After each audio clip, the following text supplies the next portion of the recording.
Good morning, I'm Eric Reeser. No player in Blue Jackets history has had a quicker impact than Connor Garland. In 3 games, Garland's tallied 4 goals, including a pair last night, to power the Blue Jackets to a 5-2 win in Tampa over the Lightning. Columbus extends its point streak to 7 games.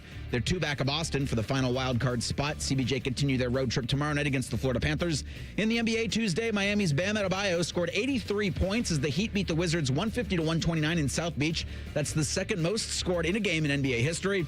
In college hoops, 10 tickets to the NCAA tournament have already been punched. Wright State beat Detroit Mercy to win the Horizon League. And the NFL's new league year begins today at 4 after dumping Max Crosby. The Ravens are reportedly in on Trey Hendrickson. The Athletic says the Eagles and Colts are also in play for the former Bengal. This update's sponsored by Uber Eats. Uber Eats is a great deal waiting for you at Scramblers from now until March 31st. Get a buy one, get one free deal on the Manhandler. Scale it on the app. Terms apply. Your morning just got more interesting. Distilled and barrel-picked for your listening pleasure. Bo Bishop, a local sports media legend. What William T. Sherman was to the Union Army, he is to Northern College football. A husband, a father, and middling youth sports coach. He's friends with Central Ohio sporting royalty. I'm talking to Ohio State Athletic Director Ross Bjorken. Coach Day walking on with us right now. Good to see you, buddy. Good buddy, Austin Ward. My good buddy, Tim May, the Tim May Show. The great Doug Lavery's joining us. Hi, everybody. Dom Barry here. Oh, Reese came in and he handed me papers. Yeah, and then and then he said, "You see that button? That's the only button you need to worry about. Don't touch. There's 8,000 buttons in front of me." Oh, I didn't know what he was talking about. The one that says on. We blew the budget on this imaging, and only 2 guys answered our ad on Craigslist. Ryan Baker and Eric Reeser. Act accordingly. You're now listening to Bishop and Friends. Bishop and Friends is sponsored by Diamond Seller, your true jeweler for over 75 years. All right, let's do it live on a First Friday Miracle edition of the program. Bo and the boys with you for the next 3. Loaded up on a First Friday. A little higher, lower coming your way at 10 o'clock. 10:30, Jake Trotter stops by the program for his weekly visit. Hey, guys, comes your way at 11. Time to get your questions into the fellas at 971 BFS and also in the YouTube chat. And then 1212, the great Scoonie Penn joins at 11:30 to preview the madness. And I'm guessing he'll have thoughts on what happened last night down in Miami with Bam Adebayo. And speaking of at 971 BFS, this was a Twitter night. It was a pretty good Twitter night last night. It was a pretty good notification night last night. It was one of those things where, like a great many of you, I would presume you were keeping an eye on what the Blue Jackets were doing. And we had kids bouncing around at various practices, AAU and lacrosse, and driving them all over to all of that stuff. And finally got home and settled in as I was monitoring all this stuff. I don't know, it's probably about 8:45, something like that. And threw the Jackets game on, and obviously they were in a good spot. And so I had that on and was contemplating what to do with the rest of the evening, all the while having the information from earlier in the day. Again, I'm in my car driving to practices all night long, have the information in my car that the Max Crosby situation has happened between Baltimore and the Raiders. And you go, good Lord, like, we've never had anything quite like this. At least I can't remember anything quite like this, where a trade was announced and reported on a Saturday, and then somehow on a Tuesday night it's rescinded, and Baltimore might be in all sorts of hot water about this, and there's a bigger conversation to be had there. And then I got a notification via Twitter as I was just about ready to pop on an episode of Ted Lasso, the final episode of season 1. Yes, I'm 6 years behind. And as I was about ready to do that, I jumped into Twitter real quick. Jackets were in good shape. Flipped into Twitter, and I saw Bam Adebayo has 77 points, and there's still time in the fourth quarter. And I went, whoa. And selfishly, I didn't want him anywhere near 81. Kobe was one of my guys. I mean, he was a Laker, loved the Lakers, especially at that time. And I wanted the 81 to stand. And so I'm going, well, I hope he doesn't get this. And I'm thinking to myself, well, why would you not want him to get it? Like, records are meant to be broken. And by the way, this isn't even the record. The record's 100. And by the way, the difference between this and the Kobe 81 and the Wilt 100 is a lot of people had the opportunity to see this because of what happened with social media. Now, I didn't. I don't have NBA League Pass. And that was the necessity on this, to be able to see it. So I was looking for NBA TV. I was bouncing around trying to find anything where the game was on and wasn't. So I was following along on some studio show that I think had Rudy Gay on it. It seemed like it was Rudy Gay was on the studio show on NBA TV. And they were like giving you play-by-play of it as they were doing their show. And that's how it's happened. So I think we can all agree that the phones for all of us are a problem. For everybody. There's not anybody who has one is like, oh, this is great. I love everything that yeah, there's some conveniences, there's some ease of life, but I think we can all acknowledge that by and large, they're not great, to be on as much as we are as a society. But at the same time, last night, it allowed for me to keep up with what was going on in the NFL and be made aware that history was happening down in Miami while also keeping an eye on the boys in Union Blue. All of that happened because of it. So there's an ease to it that obviously draws all of us in. In terms of Bam getting 83, I can't tell you that I know what happened in the fourth quarter when Kobe got 81. I know the final score was 122 to 107, but I didn't watch that game. I want to say that game, the Lakers were in white that day, and in those days they had to play, if they wore white, they only wore those on Sundays. So that was probably a Sunday night game in Los Angeles between them and Toronto. That's my guess. Nobody saw it live. Unless you're in Los Angeles and you were watching the Lakers, you weren't seeing it live, or somehow you had League Pass all those years ago and you saw it live. This one, a lot of people saw live. And the pushback, from a lot of people based on what happened last night was, there's a little bit of an AAU feel to this. I mean, the Heat are fouling the Wizards to stop the clock. Now, he was incredibly efficient. Like 36 of 43 from free throw line, hit threes. They just kept going to him. They kept extending the game. Obviously, they wanted him to break it, and I get all of that. Who's ever going to get to that point again? But that's the other side of it, is it comes full circle on the social. Here's aware of some greatness happening, and then immediately everybody on the planet has to have a hot take on if it sucked or if it was great. There's no middle ground on it. It either sucked and they stat padded. Of course they did. He had 83.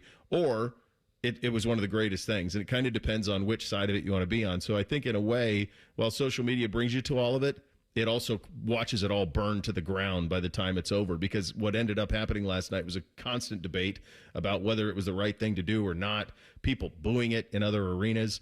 So there were a lot of layers to this thing. I ended up watching the season finale of Ted Lasso, and that put me in a good place, and then I went to bed. Yeah, people also want to flock to the Flames. Yeah. So with the Ravens, who have acquired Trey Hendrickson this morning, people were just in. When did that happen, Reese? I'm sorry to interrupt you. When did right that happen? after? So the Handsome Update anchor said that the Ravens, after dumping Max Crosby, were reportedly in on Trey Hendrickson. That deal went final. Schefter broke the news at 9:01-ish. Oh, my God. 4 years, $112 million for Trey. And now what this does is it allows everybody to say, well, the Ravens got cold feet at the altar with one woman so they could go to another. And keep their 2 first-round picks. Yep. That's what that is. It's a hell of a swindle by the Baltimore Ravens, but now nobody will do business with them in that kind of magnitude probably ever again. Okay, I was talking to... That was the one thing that couldn't happen. Like, they couldn't sign Trey. That's bad form. Well, is it any coincidence that Jesse Minter ends up there and then shady stuff starts happening with the Baltimore Ravens? Just saying. Well played. I don't know. Wonder where he learned it all. When did you guys become aware of all of this last night? second period of the Blue Jackets game. Mm-hmm. I mean, I was about ready to text Baker, like, the Jackets have to stop coming out flat in the first. And they weren't terribly flat. It was just the Tampa Bay Lightning you kind of can't miss a step against because they're so good. Mm-hmm. And then it started to trickle as the Blue Jackets wouldn't stop scoring. So there was a good 15 minutes. I'm like, I can't keep up with all of this, guys. Yeah, I don't remember what intermission it was because I'll usually, during the Jackets game, set the phone down and then catch up on things during intermission. Sure. Where I saw the Max Crosby news, and I was like, whoa. Yeah. And then I was texting with Matty Ice because Hunter Green came out with a statement that basically said the Reds knew last year that his elbow was a little ouchy, and they were trying to deal with it. So I was texting Matty about that, and he was like, this and Crosby. He's like, I don't even know what to do with myself right now. I can't deal with all of this. And then the Bam Adebayo, and the first thing I thought when I saw that was like, what? Right. Really? Like, I didn't even realize Bam Adebayo still played. And then all of a sudden he's in the record books with Wilt Chamberlain and Kobe Bryant, and that just doesn't seem right. And then I see he's shot how many free throws? 43. Like most teams don't shoot that many free throws in a game. So what is going on that he's getting fouled this much? Well, the opposition didn't. The entire Wizards team last night shot 29. Yeah, so when Bam Adebayo, who has always been, to the best of my knowledge, when I paid attention to Bam Adebayo, about as true post player as we've ever had, shoots 22 threes? Yeah. Holy cow. You'd have to look at the game log of it and figure out, like, at what point, if you were, and by the way, who in the hell would have been watching this? Miami Heat sickos. Like the sickest True sickos. Like the Wizards are tanking, right? Everybody know they're tanking. They have no interest in being competitive at all. The Heat are in the mix in the East, playoff team, sure, but like this isn't a game you normally pay attention to. I wonder at what point were they like, oh, let's see what we can do here. Because that's what this became. Reading all the accounts of it this morning, watching the highlights back, and it really became he's going to go chase something special. So he took 43 shots in the game, which you have to. That's nearly half of the shots the entire team took. The team took 90. He took 43 on his own, which you have to if you're going to score 83 points. Like, I'm in no mood to diminish the 83. You go 36 out of 43 from the free throw line, you've earned all of it. You go 20 of 43 from the field, 7 to 22 from 3, you've earned all of it. But it also, there's that cynical side of it, right? Where because it's social media, you get the other side almost immediately of the negativity of it and all of the stuff. And it was a little weird. We'll never know, like what happened in Hershey, Pennsylvania when Wilt scored 100. You're never going to know. There was probably 2,000 people at that game. The only people who know what that looked like were the people who were there. Nobody else saw it. There was whoever the beat writer was that was covering the team. That's it. Nobody else was there. The Kobe one, more people saw, but not to the extent of where it was like a nationally televised. Everybody watched it, and it's become mythology because of obviously the tragic loss of Kobe, and so that one always stood there as well. But you score 83 in a game, that's getting after it. With that type of efficiency numbers, that is incredible to go 36 to 43 from the line. In the Kobe thing, I'm pretty sure it turned into the same thing at the end, Probably. right? The Lakers were like, oh, let's get him as many points as we can.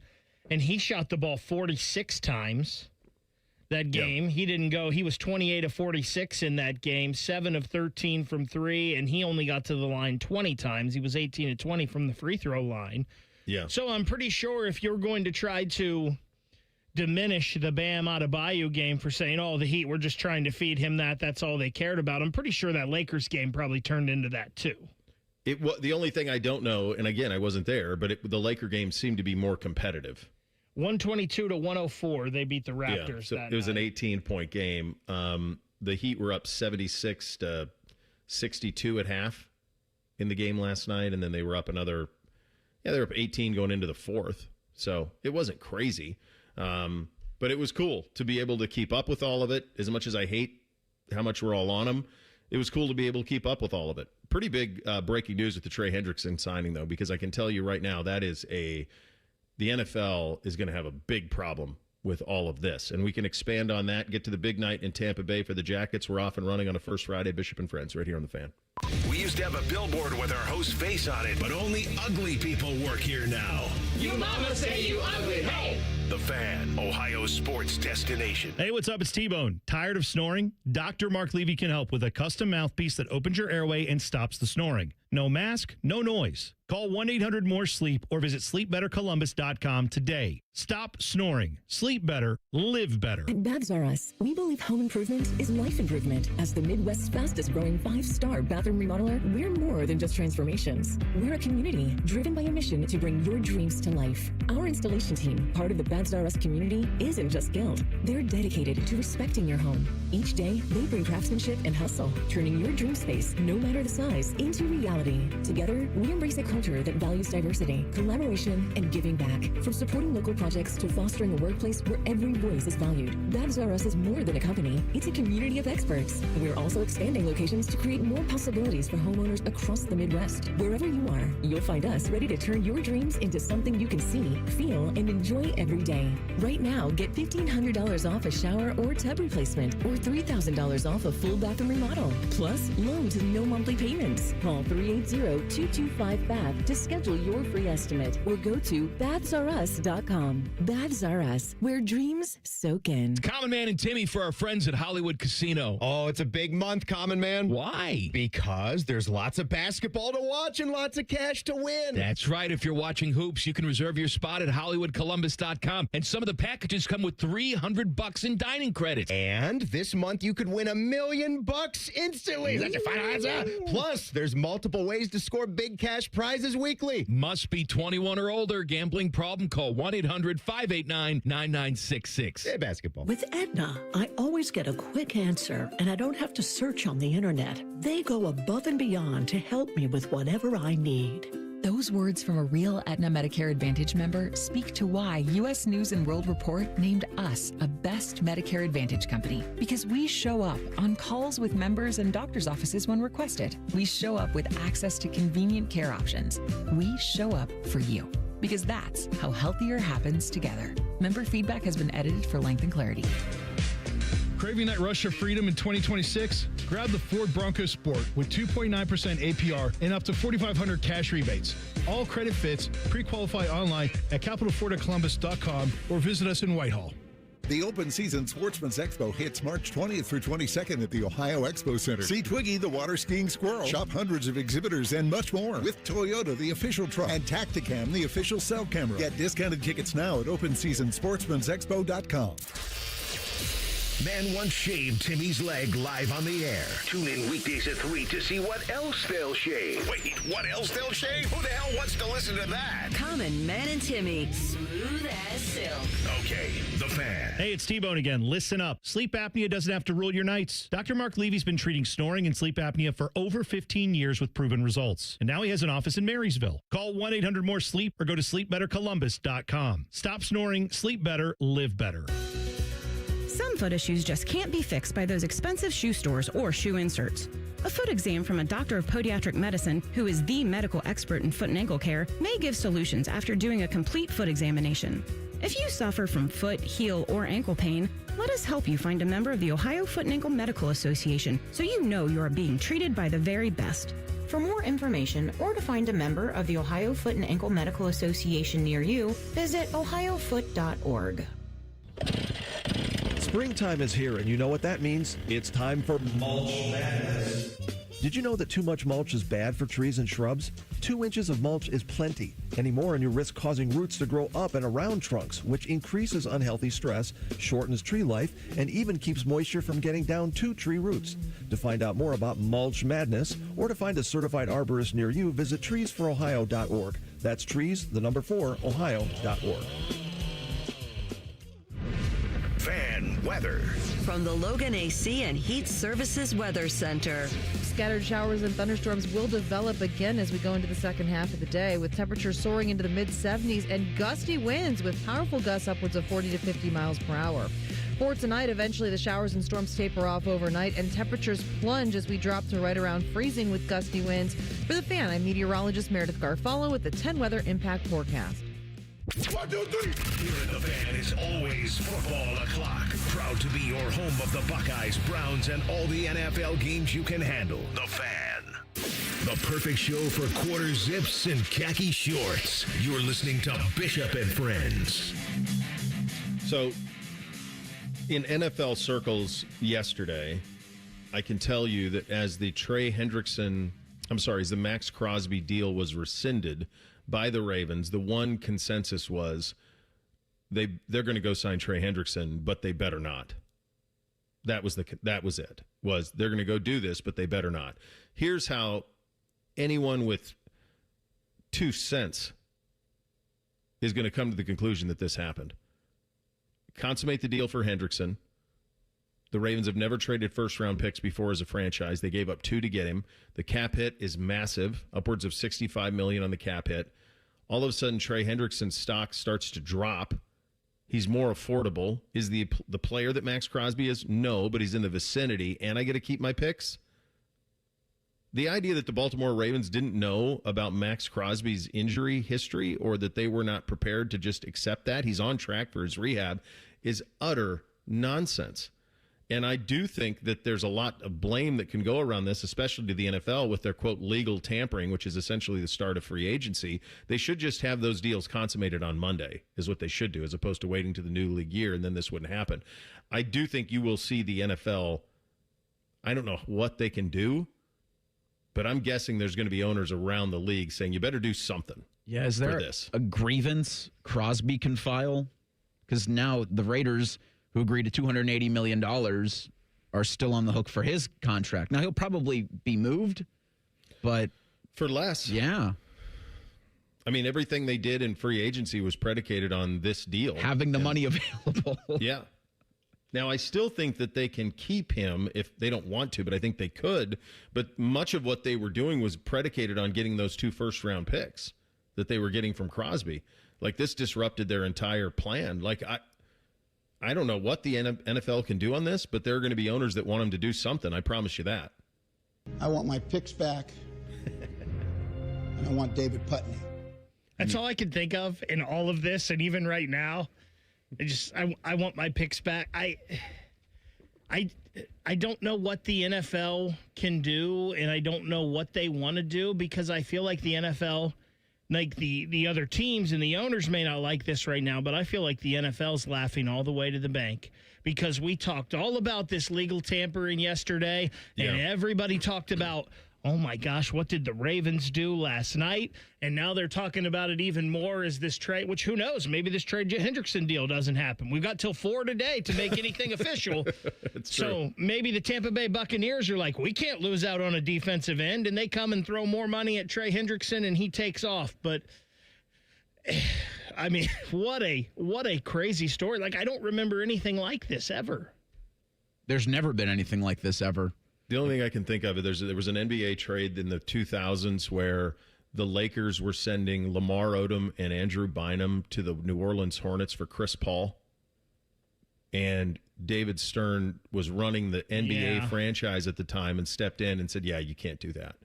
And in retrospect, he probably saved the Lakers 2 championships because Bynum and Odom playing with Gasol, that length that they had led to those 2 championships that Kobe got towards the end of his career. And I don't know if it would have been the same with Chris Paul. Chris Paul was a first-team All-NBA point guard at that time, but I don't know if you probably don't pull off the Paul Gasol deal if you get Paul, and so then what does all that look like? So that's the only thing that I could think of like that. But that was the commissioner who was running the team because there was no ownership in New Orleans to be able to handle it after George Shinn bankrupted out.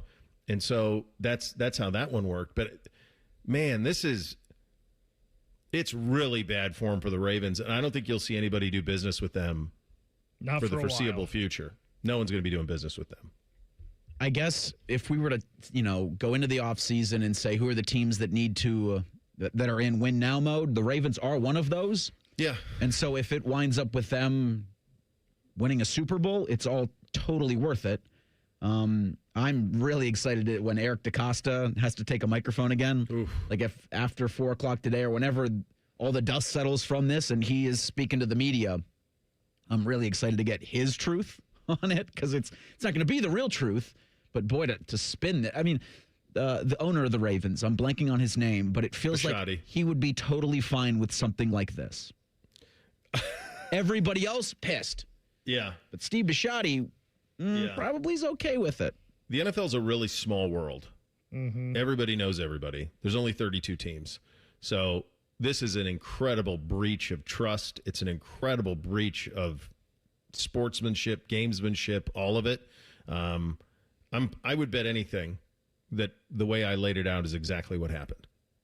There's no doubt in my mind that that's how it happened. And to act like it has anything to do with the health of Max Crosby is farcical, quite honestly. Can the Cleveland Browns send Deshaun Watson back to the Houston Texans for all the players that they drafted with Cleveland's picks? Is that okay? Can we do that? Deshaun's going to start, buddy. Oh, I have no doubt about that. That's the thing the Ravens can lean on, though. Well, his knee didn't pass our physical, and all 32 teams have different medical staffs, and they operate physicals differently, so he didn't pass our standards. Reese, you're right. When do you think that they had the remorse? Like, when did it hit that they were like, oh, we have a way out?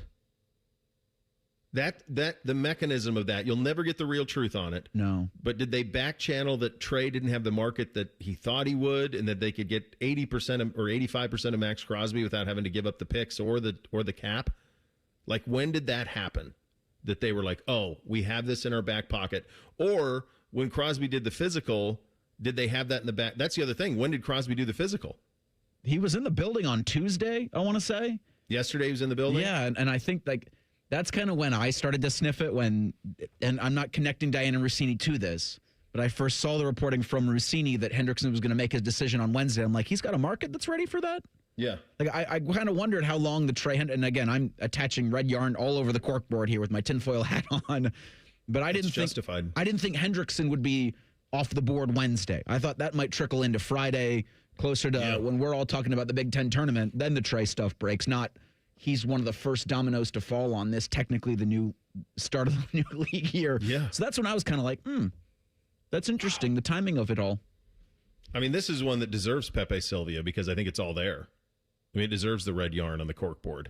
I mean, it's when did they know? What did they know? And did they have this in their back pocket the whole time in case something happened with Trey? Or when did it come across their minds? Hey, we can get 80% of this without having to give up all of this.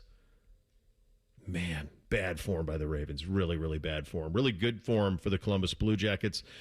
Bake, is Connor Garland going to just score twice a game every time from here on out? Is that just what we've come to expect from 83 now?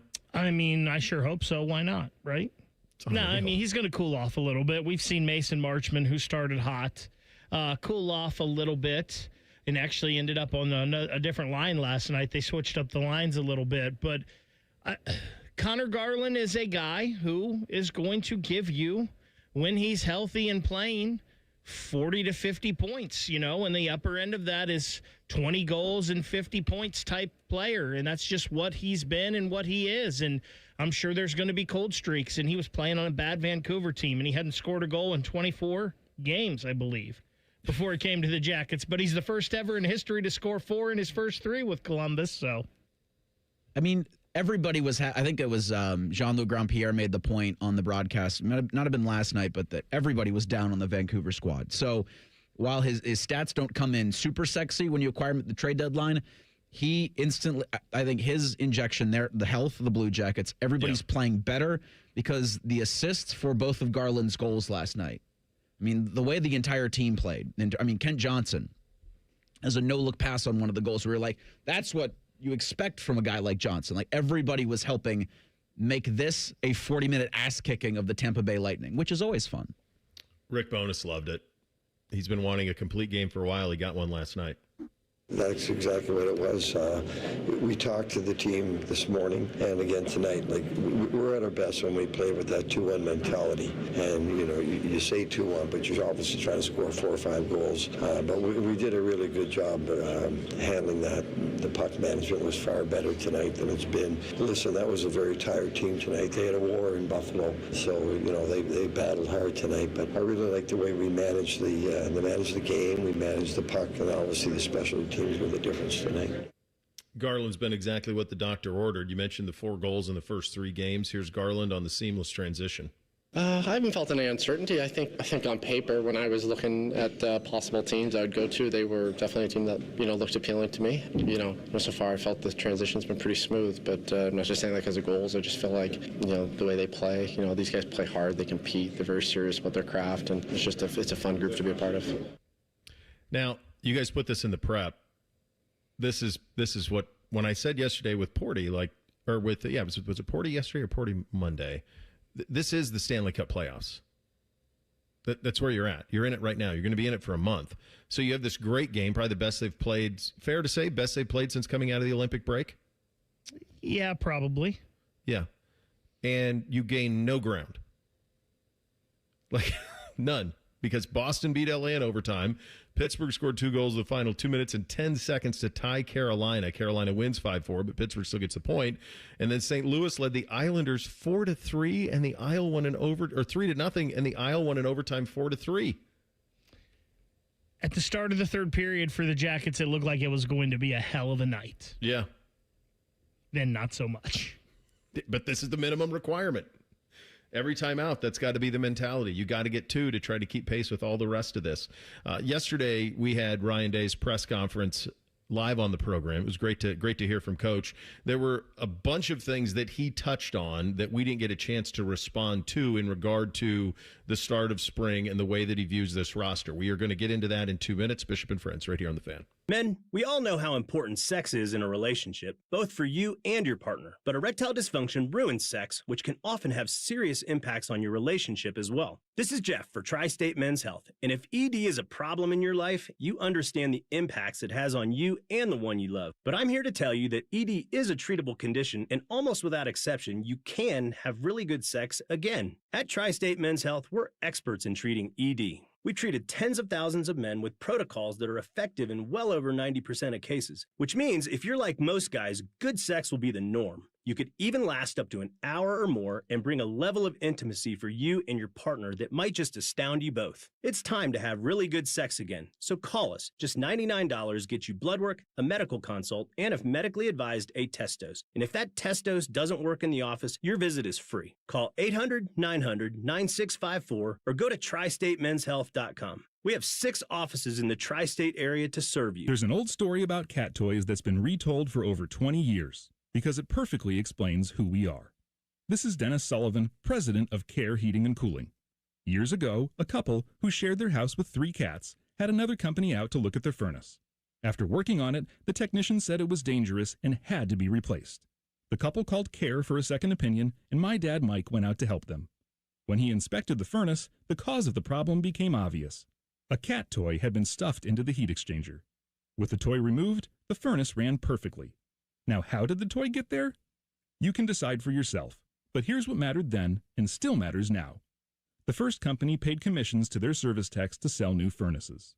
At Care, we pay our technicians to fix furnaces, not sell you a new one. And if a new furnace is needed, our team of replacement specialists will advise you on all options available and help you make your best choice.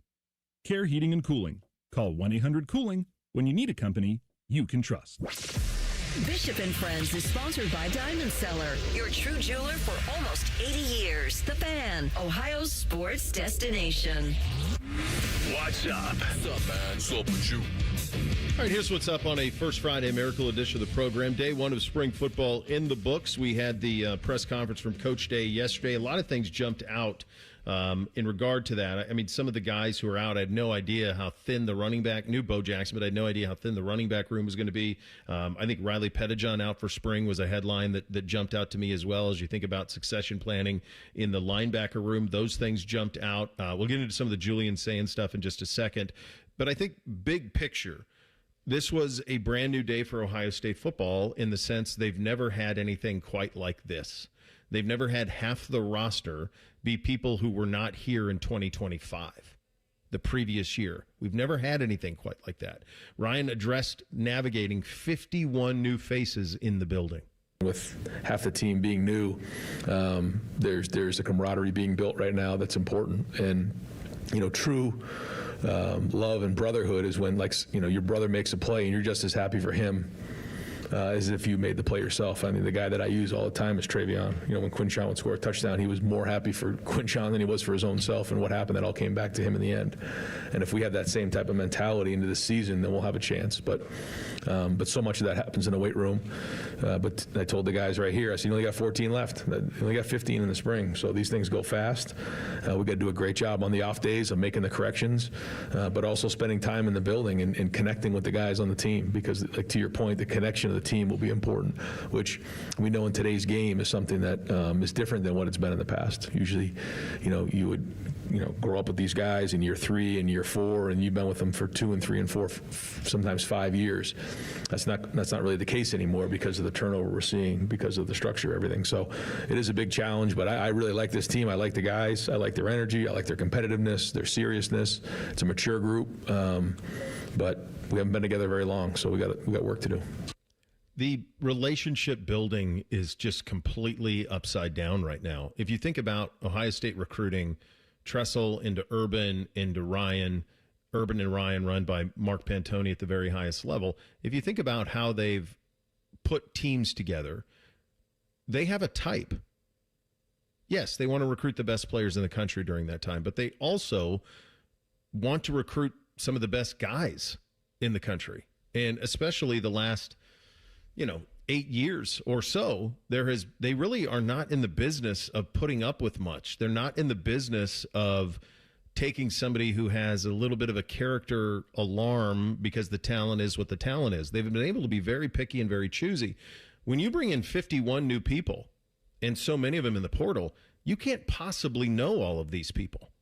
Not the way you knew when you're building relationships and recruiting over the course of multiple years. There's no way. This is shotgun marriage roster building is what this is. You're having to learn about people immediately, and maybe they come in for a visit, maybe they don't, but in some of these instances, my guess is that if you're the position coach who's recruiting a player in the portal, you maybe get a couple hours with them and a few phone calls.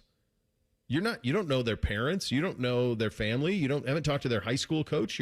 You're trying to do as much as you can, but this is shotgun marriage roster building. And so from that perspective, this is totally different than anything. There's other programs that have done this, guys. We have not done this here. We haven't had 50 new people here. You remember a couple of years ago when Dion did this at Colorado? We're like, my God, he's got 60 new people. How the heck is he going to do that? How are you building a team? Well, we're there 2 years later. Uncharted territory for Ohio State for sure. Just for perspective, the 51 new faces, Ryan Day said there were 110 guys on the field yesterday. So 51's a large number, but relative to 110, it's also a large number. But this does remind me a little bit of what 10 NFL teams are going to have to do once they begin their OTAs. You got new head coaches, you've got new coaching staffs. And so when Ryan Day yesterday said it's an NFL practice right there, I was like, I don't know if he meant it that way, but when franchises have turnover, they bring in a lot of new. And so it's opportunity, I think, for those new guys, for the players that have been there, to get a little bit more NFL experience if they're on a team that goes through such turmoil that you're flipping everything over. We had known, Isaiah West and Bo Jackson were going to miss the spring for a couple weeks now, and I thought it was great that Ryan Day was shouting out everybody else in that running back room who has an incredible opportunity. Yeah. So for all of the guys, even for the linebacker room, with Riley Pettijohn out, it's an incredible opportunity you have over the next 6 weeks before the spring game to make a mark before. And a lot of these guys might just get buried on the depth chart once Ohio State's, once their ones start to really establish themselves. Mm-hmm. So this is kind of where you make your hay if you're, just new to the program thinking, I'll make my mark next year.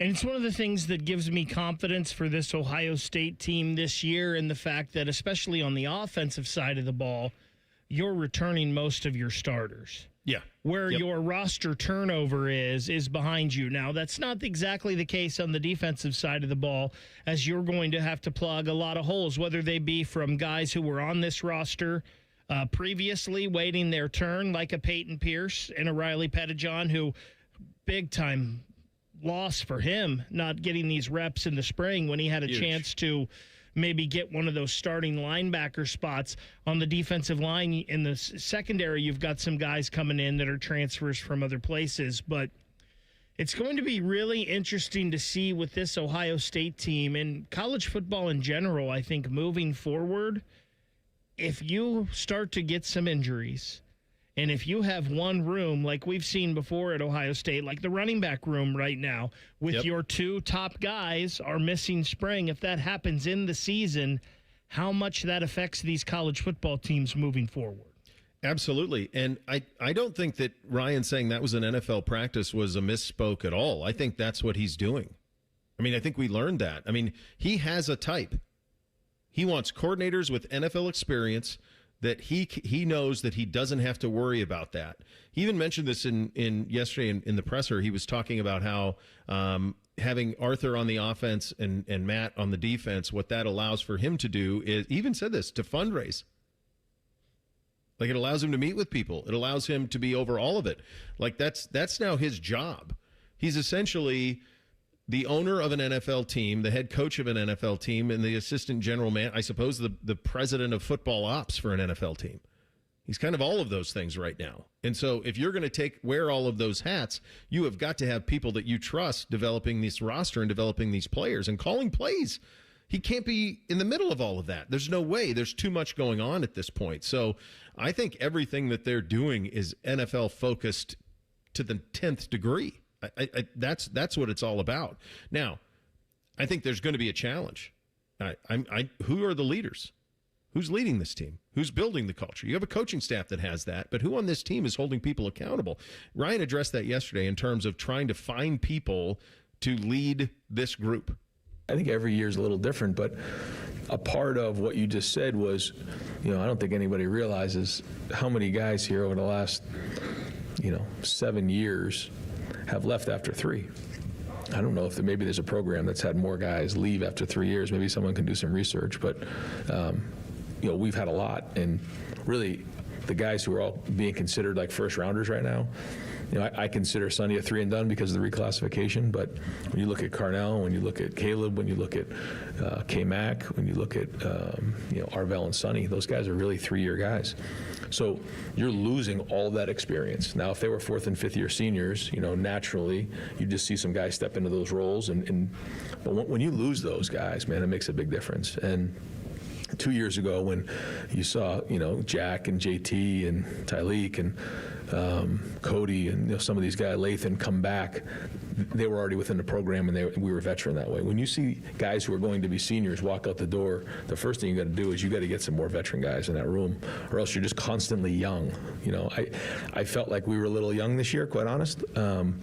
And so when you go through it and you get some more senior guys in there, it's just a different approach. And we felt like we needed that. So I think when you look at the guys who actually left and the guys that came in, I think there's a significant matrix out there, or some sort of analytic that shows in terms of how our number of games played and age gap went up maybe 1.5 years or 2 years, and that was by design for sure, because we felt like when those guys were walking out the door, we better replace them with some more veteran guys. Now that being said, they have to be the right guys, and they have to fit what we do and believe in our culture. So all those things are into consideration. Now each year it's a little different based on what you have in the room. I think Dami said this yesterday. The average age is 23 and a half now. Oh. Didn't you mention that? I think you mentioned that on Tuesdays with Taberry. I think he said 23 and a half. That would fit with That's the last 3 national champions, older teams. Yeah. Remember I mentioned this a couple of weeks ago. That buddy of mine gave me that idea, 23-year age limit. Can't turn 24 and still compete in college athletics. That might solve some of this stuff. A little bit of it. Might be an easier path, too. Ryan also spoke about what he needs to see from Julian. We will have that. And one of the things that he mentioned in the press conference yesterday was the idea of fundraising and meeting with people to raise money, NIL, all of those things. That's the product of where the game is at this point. When you get the release of the money being paid to this coaching staff, I think that's where this is a tough one for fans to try to rectify, to wrap their heads around. We will get into that coming up next. Bishop and Friends right here on The Fan.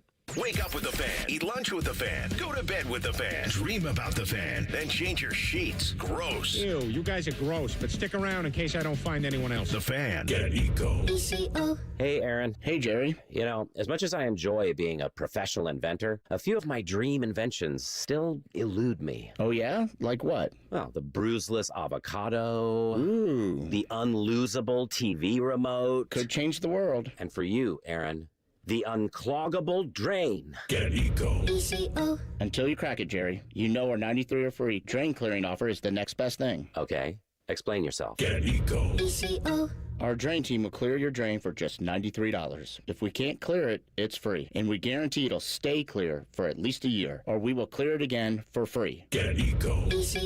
We'll even send our little robot camera down there to make sure you don't have a larger problem that could cause more trouble in the future. Get Eco. You think your guys could bring that robot over to my place and help me find that TV remote? I think that's impossible even for us. Get Eco.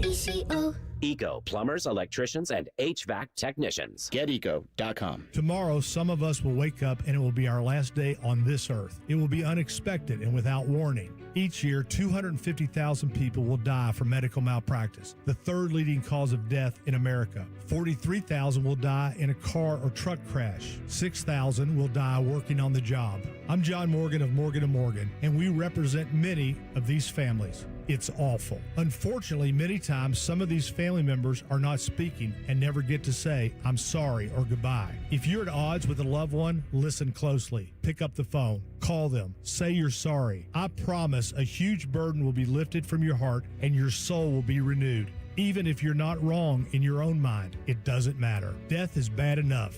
Death without closure and love will follow you the rest of your days. Trust me on this. Morgan & Morgan. Injured? Dial Pound Law or visit forthepeople.com for an office near you. Morgan & Morgan, Ohio office located at 600 Vine Street, Cincinnati. Prior results do not guarantee a similar outcome. Hey, Columbus, big news. For a limited time, get Uber One free for a full year so you could save on food and rides. That's a $96 value on us. Just use code Columbus. Get 1 year of $0 delivery fees, 10% off eligible food and grocery orders, and up to 6% Uber One credits on rides. Sign up for this limited time offer today using code Columbus and save big with Uber One. Offer valid through 3/31/26. Savings and $0 delivery fee on eligible orders and rides only. Fees and terms apply. See app for details.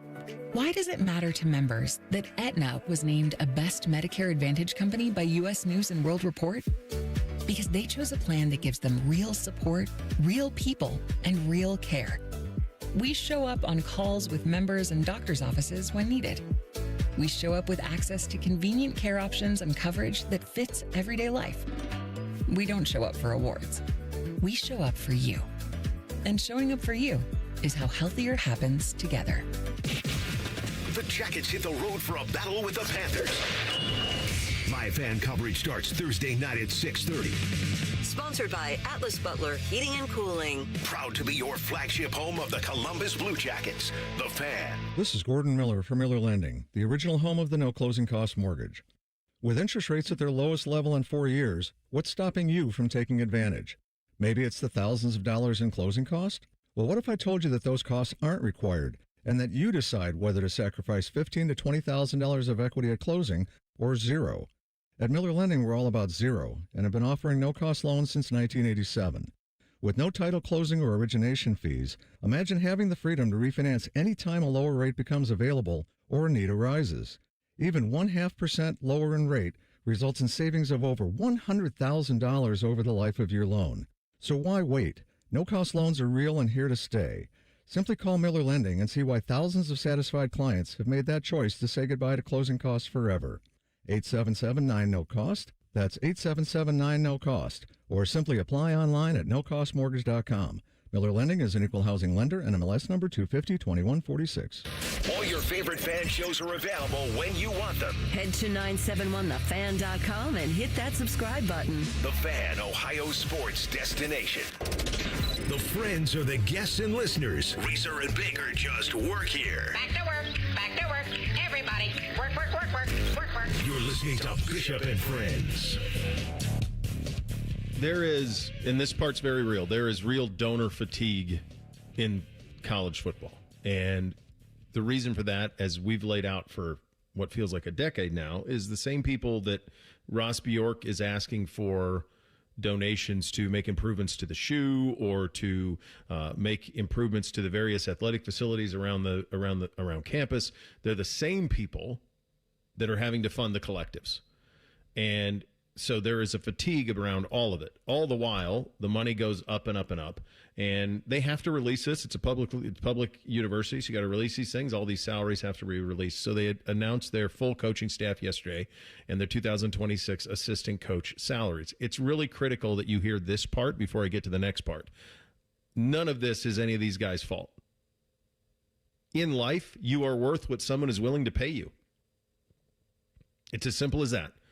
Someone wants to pay you $3.75 million to coordinate defense at Ohio State. What are you going to say? No? I want less? Of course not.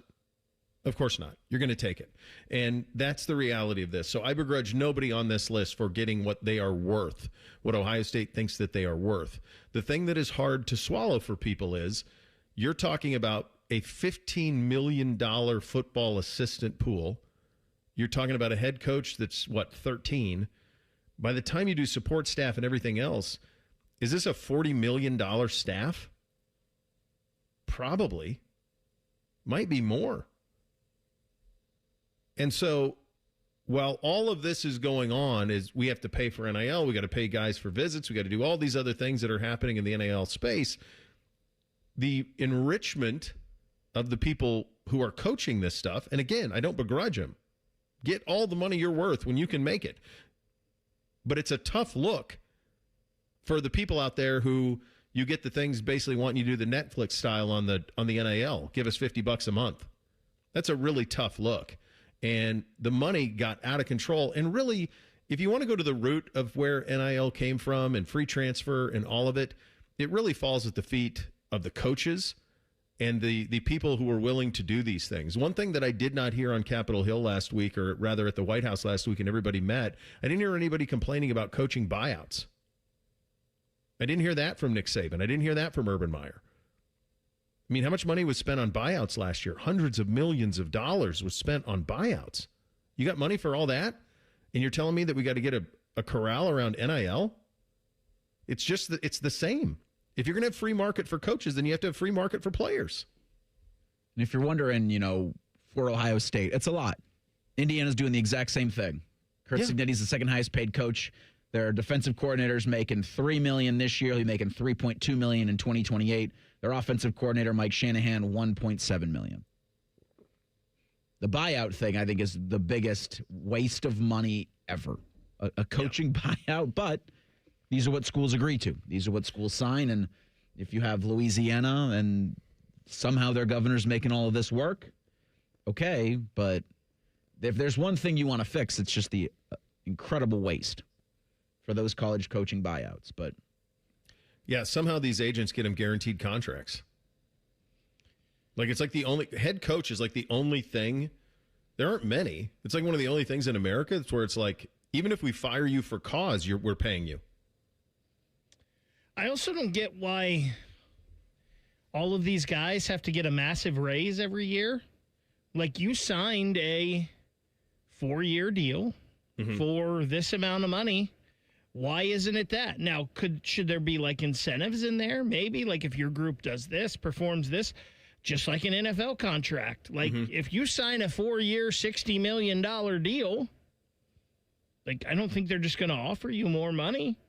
Now, they may when it's time to renegotiate your contract, but it's just kind of weird. Like, why do you have to give these guys bumps every year?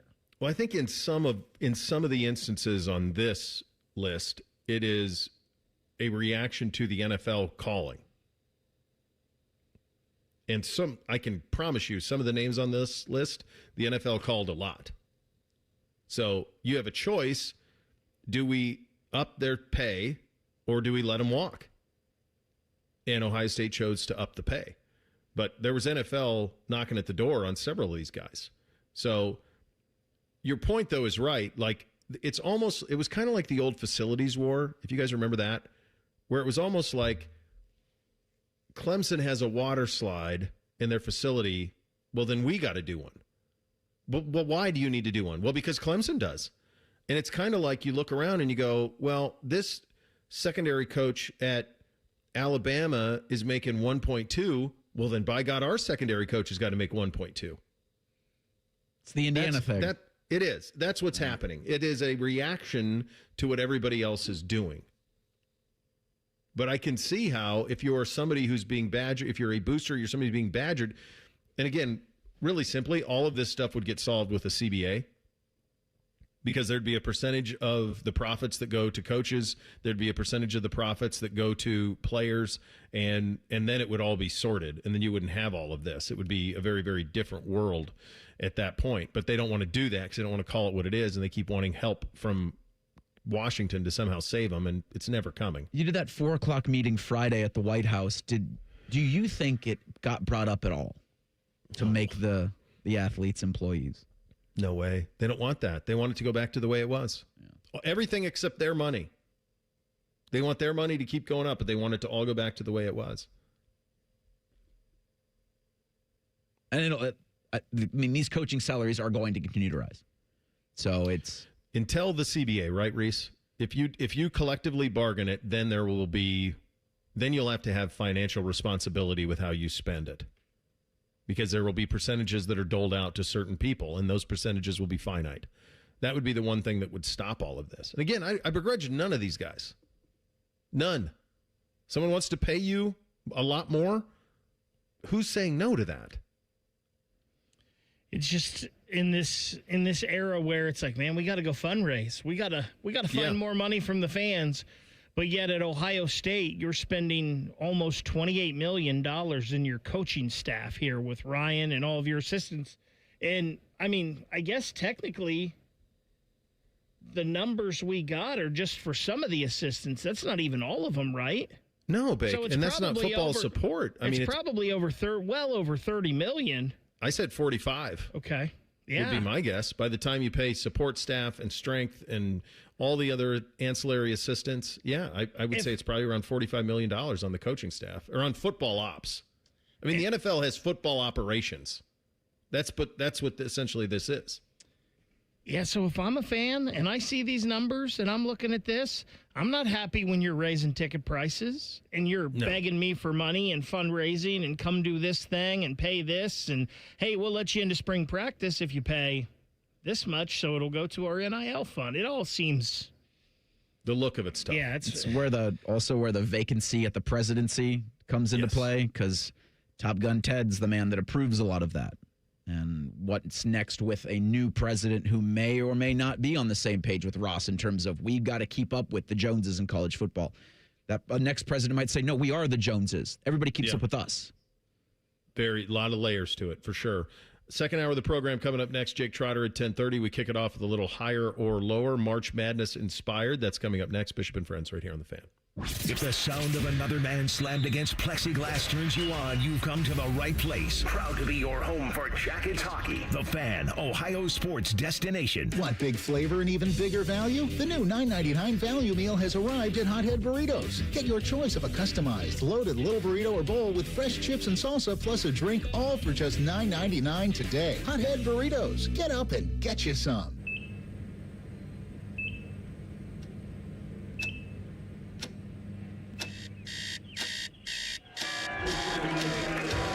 Got this. Breathe. You got this. You got this.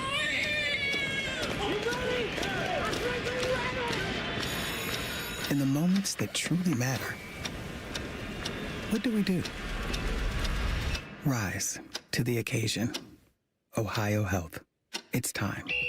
Take your shot to save at Great Lakes Hyundai in Columbus or Dublin. Make a basket for extra savings on top of big shot deals on every model from Elantra to Palisade. Go now, Dublin or Columbus or glakeshyundai.com. See dealer for details. Ends 3/31. The madness is on and the deals are going full court at Germain Toyota of Columbus. Drive home the Powerhouse 2026 Tundra at 2.99% APR for up to 72 months and $1,000 Toyota financial cash. That's a slam dunk offer. Or you can drive home in the always reliable 2026 Camry LE for just $269 a month for 36 months, 10,000 miles a year, and $36.99 due at signing. Don't sit on the sidelines. Hustle into Germain Toyota of Columbus on the corner of I-70 and Bryce Road or online at germaintoyota.net.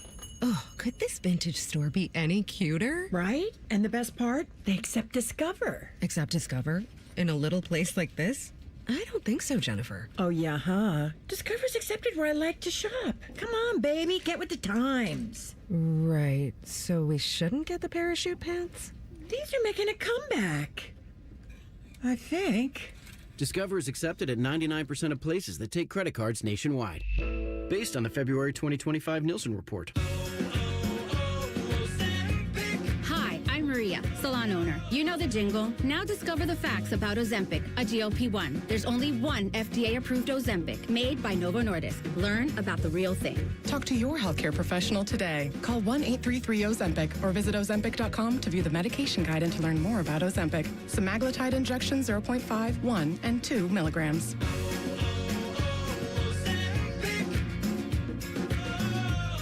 The nightmare of the cleared drain. Those drain clearing specials from the other guys seem like a great deal until you realize the only thing really going down your drain is your money. At the Waterworks, we mean clean.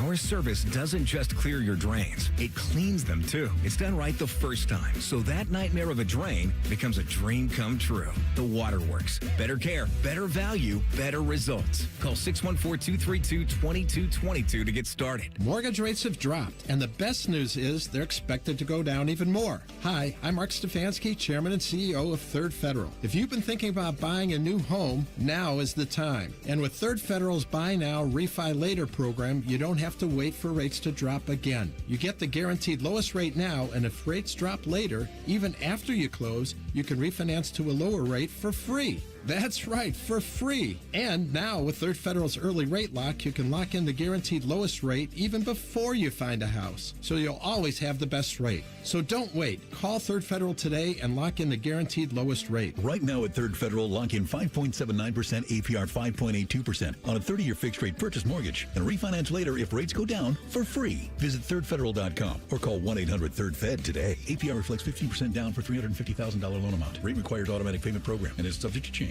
Restrictions apply. See conditions for buy now, refi later. Lowest rate guarantee and early rate lock at thirdfederal.com. Equal housing lender. Forget the pot of gold. Save some green at Coghlan Chevrolet.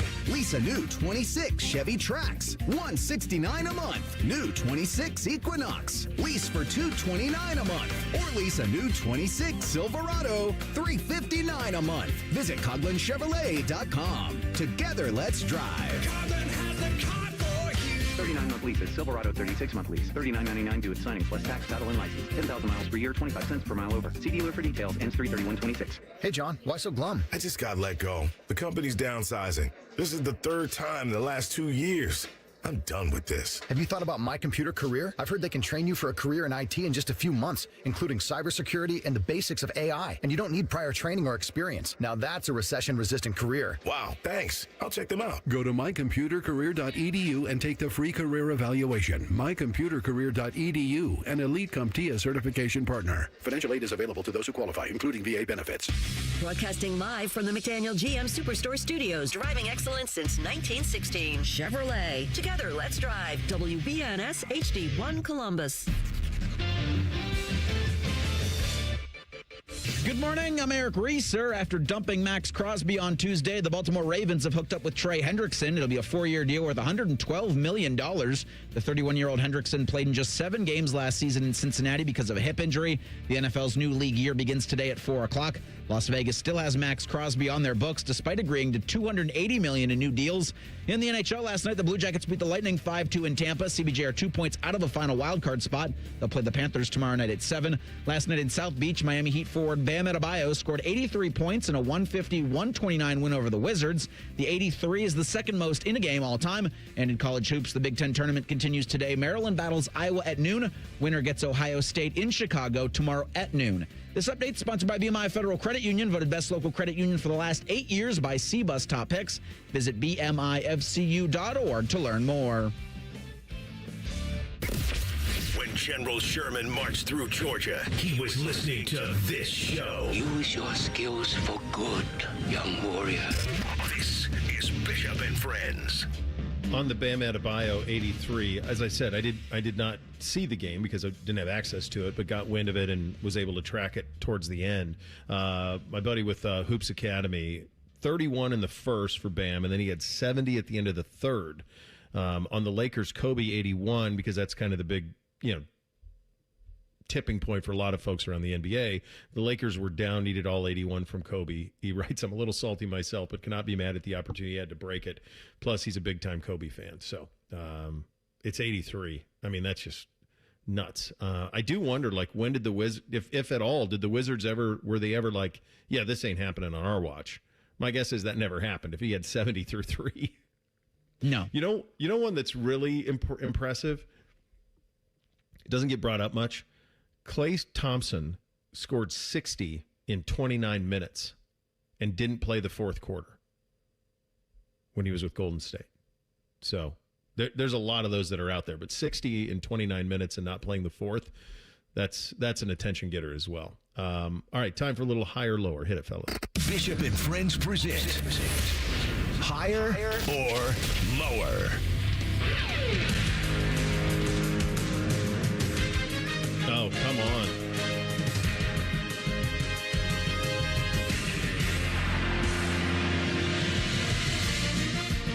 In honor of Selection Sunday, this Sunday, Jake Reimer's heart just beat out of his chest. It's the time of year, boys. At noon, the Big Ten tournament, the second round begins at the United Center. Ohio State will find out its opponent for tomorrow at noon, when it's Maryland and Iowa doing battle at the house that Jordan built. But Fox Sports, who does not employ Michael Jordan, they probably wouldn't like to. It's like, who would you rather not get into business with, the Baltimore Ravens or Michael Jordan? Yeah.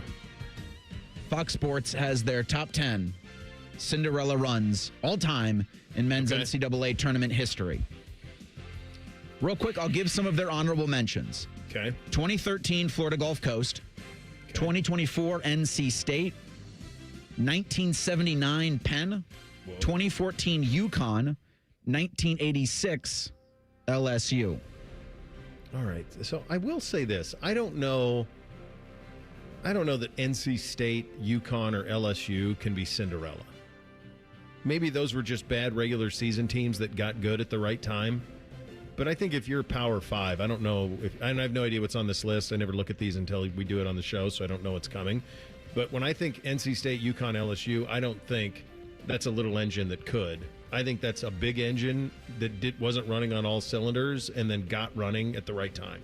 So in the case of UConn, I agree. That was a UConn team, though, I believe, that Kemba Walker went crazy in the Big East tournament and got them into the tournament. They weren't going to be in. Yeah.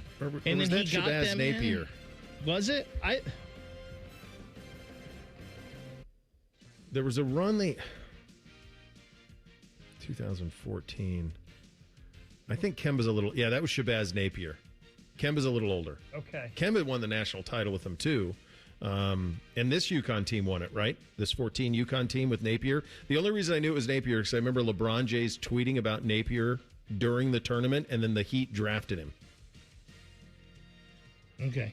Yeah. The UConn thing, I don't see that as a... UConn's a blue blood in the sport, so I don't know how that can be a Cinderella run. The NC State one from 2 years ago is interesting because that was an 11 seed, and that was a pretty good run there with them. And what was the name of their? Was he like 6'7", 6'8"? Their big guy that. Yeah, he got a lot of attention. He had a nice run. I can't remember his name, but I know the kid. He was a big guy. I'll hear that one. I think, but the UConn one, no. I think Florida Gulf Coast. I know they only made it to the Sweet 16, but that was fun. Are you guys thinking of DJ Burns? Yes, DJ Burns. That's the one. All right, so we'll start at number 1 on this list. Fox Sports put together the 10 best Cinderella runs all time, and the 1983 NC State Wolfpack won the national championship, and that NC State team might have been, they were the 6th seed? Yeah. And Jim Valvano's that 3rd season with the Wolfpack could argue the case for a Cinderella, but you can't go any higher, but higher or lower for an 83 NC State. This has got to be lower. They had pros on this team. So if a 6th seed is a Cinderella, then you would also say that 6th-seeded Kansas in 88 was a Cinderella. And they had Danny Blinken Manning, who was the National Player of the Year. So I don't think NC State is a Cinderella. I think what makes NC State a Cinderella is because they played true Goliath in the final with Phi Slamma Jamma. And so it's a massive upset. But a 6th seed is not defined as Cinderella to me. I don't think this team should be on the list. Yeah, I agree with you on that a 6th seed isn't really a Cinderella. And I think we think of that team and the improbable run because of the team they beat in the end, and then also everything what's happened with Jim Valvano afterwards and all of that, as sad as that story was. So I don't consider this NC State team, that's this 83 NC State team, I don't consider them a Cinderella. At 2 on this list, you've got 1985 Villanova, who beat Georgetown for the national championship. At 3, 06 George Mason. Now you're talking. 4, 2011 Virginia Commonwealth. At 5, 2011 Butler. Higher or lower for the Bulldogs at 5? So this is is this the year?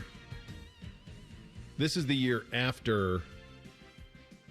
Yes, this is the year after Gordon Hayward missed the shot at the buzzer that would have been the greatest shot in the history of basketball, when they almost beat Duke and John Shire and those guys, and he barely missed a shot at the buzzer in Indy to win it. So this is the next year. You know what I remember about number 5 on this 2011 Butler? Here's what I remember about it most. They played the grossest national championship game ever against UConn. Yeah. Gross. I don't even remember the score, but I remember neither team could shoot. It was just an awful game. I think the other 2 on this list, especially George Mason, like that solves it. I mean, that team got all the way to the Final Four. That's the number 1 for me. That's the number 1. Yeah, it can't be Villanova. It can't be NC State. Those were power teams with NBA players. Mason, to me, should be number one. Butler, I mean, the year before they played in the national championship, I understand this run kind of came out of nowhere because they didn't have Gordon Hayward anymore, but, they had a program. So, to me, Mason and VCU should both be ahead of Butler as they are, and Butler would be well down this list for me. So you guys said George Mason would be your number one.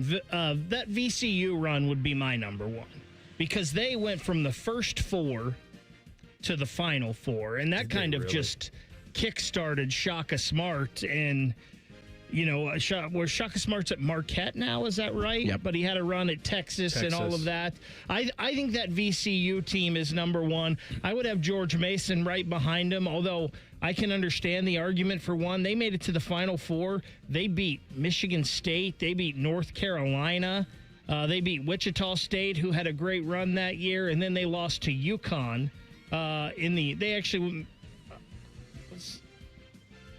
They lost to Florida in the Final Four. They beat UConn. You're talking about. So that's a heck of a run for George Mason there, and then they lose to the eventual champion Florida. Yeah. So I think those two. I don't mind your order. I flipped them though, but those are the top two, I believe. Yeah. All right. At 6 on this list, you have the Peacocks of St. Peter's in 2022. At 7, the 2018 Loyola Chicago Ramblers. At 8, the 2013 Wichita State Shockers. At 9, FAU with Dusty May in 2023. And then at 10, Steph Curry and 08 Davidson. Can't go any lower than 10 because this is just a top 10, but higher or lower for Steph and the Wildcats in 2008. They lost to eventual national champion Kansas in the Elite Eight that year. I remember that vividly. Really, St. Peter's should be really higher than 6, too. That's a 15. You want to do Cinderella? That's a 15 seed that beat number 2 Kentucky in the first round, then beat 7-seeded Murray State. And then beyond that, they knocked off Purdue in the Sweet 16. Now, they did lose by 20 to Carolina in the Elite Eight, but that to me is Cinderella. You do that type of thing. Illinois, Chicago, did they get all the way? Did they Final Four it? Or Elite Eight? Yep, Final Four lost to Michigan. God, they got there. That's another one. That's an 11 seed making that run. That team ought to be there. Wichita State the next year got jobbed. They were undefeated the next year, and then they made them the 1 seed, but they had them play Kentucky, who was in the 8-9 game. So that was a pretty bad job out of them. Dusty May in 2023 with that run. Steph's probably fine on there. There's going to be revisionist history on Steph because of what he became, but nobody knew that he was... This was Steph Curry's Hello World moment in 2008. This was the first time we became aware of him, was in 2008. There's some fun ones on this list. There really is. I think all of these should be higher up on the list because we mentioned those two at the top. We don't even know if they're really Cinderellas.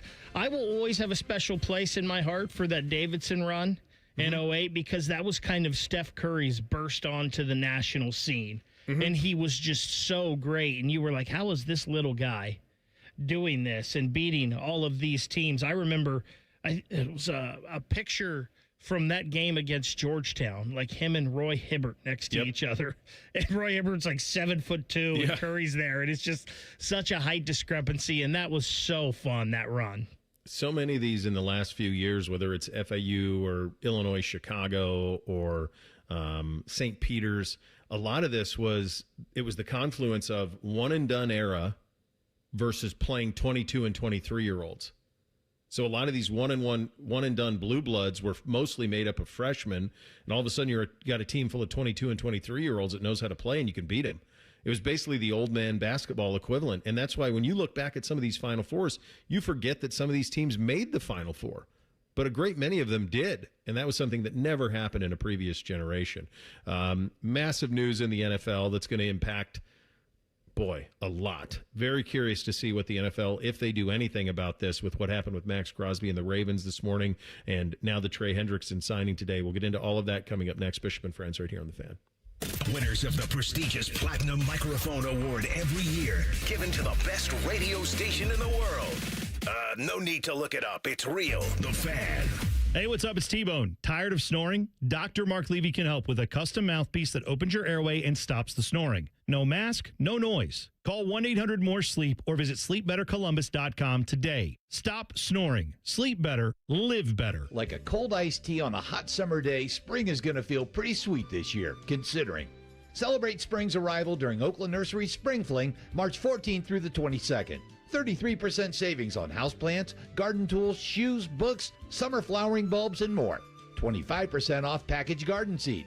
You've been itching to get in the garden this year, and this is what you need to start. Oakland Nursery Spring Fling, March 14th through the 22nd. For 86 years, spring starts at Oakland Nursery. Get Eco. Hey, Aaron. Hey, Jerry. You know, as much as I enjoy being a professional inventor, a few of my dream inventions still elude me. Oh, yeah? Like what? Well, the bruiseless avocado. Ooh. The unlosable TV remote. Could change the world. And for you, Aaron, the uncloggable drain. Get Eco. Until you crack it, Jerry. You know our 93 or free drain clearing offer is the next best thing. Okay. Explain yourself. Get Eco. Our drain team will clear your drain for just $93. If we can't clear it, it's free. And we guarantee it'll stay clear for at least a year, or we will clear it again for free. Get Eco. We'll even send our little robot camera down there to make sure you don't have a larger problem that could cause more trouble in the future. Get Eco. You think your guys could bring that robot over to my place and help me find that TV remote? I think that's impossible even for us. Get Eco. Eco, plumbers, electricians, and HVAC technicians. GetEco.com. That no was there for me as I was going through a rough medical patch this year. I had peace of mind, which helped with my healing. Those words from a real Aetna Medicare Advantage member speak to why U.S. News & World Report named us a best Medicare Advantage company. Because we show up on calls with members and doctors' offices when requested. We show up with the latest in online tools for easier access to healthcare. We show up for you. Because that's how healthier happens together. Member feedback has been edited for length and clarity. Things people don't believe in. Little green aliens. Bigfoot. And that Spectrum TV combines all your favorite streaming apps with live TV at no extra cost. But that one is actually true. You get over $100 worth of streaming apps like HBO Max, Hulu, Paramount Plus, Peacock, AMC Plus, and more, included with live TV at no extra cost. It's only the way TV should be. It's only everything. Learn more at SpectrumTV.com. All your favorite fan shows are on YouTube, along with those fake YouTube ads like Chew This Gum and It Grows New Teeth. Experience the splendor of Bo sitting in his closet, Timmy Hall's gouty gold chains, and Matty Ice wearing a coat in 90-degree weather. It's all there. Head to YouTube and subscribe today. Hey, it's T-Bone again. Listen up. Sleep apnea doesn't have to rule your nights. Dr. Mark Levy's been treating snoring and sleep apnea for over 15 years with proven results. And now he has an office in Marysville. Call 1-800-MORE-SLEEP or go to sleepbettercolumbus.com. Stop snoring, sleep better, live better. 2 hours ago, Kyle arrived at the bar. Hey, what's everyone drinking? 30 minutes ago, Kyle got his friends another round of drinks. Cheers! 5 minutes ago, Kyle decided to drive home drunk. A minute ago, a law enforcement officer pulled up behind Kyle. Sir, have you been drinking tonight? A chain of events that began 2 hours ago is about to change Kyle's whole world. Drive sober or get pulled over. Paid for by NHTSA. Flexible, secure, fun. Oh, and great pay, too. Are you not sure what you want to do for a career? Or are you thinking of changing careers? Being a dental hygienist or dental assistant may be the perfect fit for you and provides all of these perks, plus more. Talk with a dentist in your community or visit oda.org to learn more. Become a valuable member of the dental team and start helping people love their smile. This message is brought to you by the members of the Ohio Dental Association. Fan weather. From the Logan AC and Heat Services Weather Center. Scattered showers and thunderstorms will develop again as we go into the second half of the day, with temperatures soaring into the mid-70s and gusty winds with powerful gusts upwards of 40 to 50 miles per hour. For tonight, eventually the showers and storms taper off overnight and temperatures plunge as we drop to right around freezing with gusty winds. For the Fan, I'm meteorologist Meredith Garfalo with the 10 weather impact forecast. During this 10-second promo, Rothman will lose money gambling on something. People like you come here and blow the family nest egg that built this town. Rothman and Ice. Weekdays from noon to 3. The Fan. With friends like these, who needs former college football players? This is Bishop and Friends.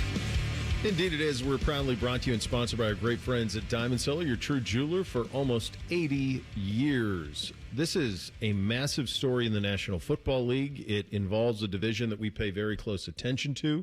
It's something that I'm curious what the NFL can do about this. I mean, one thing they could do right away is they could get rid of legal tampering. I don't know how you would do it, but you could almost make free agency. I've always thought that the combine happening when it happens leads to this, because you get the entire league over there, and a lot of these deals are done there. They're consummated there. They're brought up there. Ideas happen there, and then they get pushed to the finish line over the next couple of weeks. And one of the things that I'm certain did was the Max Crosby deal from the Raiders to the Baltimore Ravens. That deal was rescinded last night. Now, the reason it was allowed to be rescinded is because there was never a deal that was signed, because you can't sign anything until the new league year starts, which is what, 4 o'clock today? So until that point, these deals just kind of hung in the balance, and theoretically, a team could bail on anything that they want. For example, the Indianapolis Colts put a transition tag on Daniel Jones. If the Colts woke up this morning and said, do we want to pay Daniel Jones $50 million a year, or do we want to pay Kyler Murray $1.3 million? Maybe we got to rethink this. They could pull that tag back as long as he doesn't sign it. Like, that's something that could happen. You would be a fool, I do believe, to think that anything other than the following happened here with this Baltimore Ravens situation. They knew Max Crosby was rehabbing an injury. They knew it. They knew it when they had him do a physical. They knew he wouldn't pass a physical.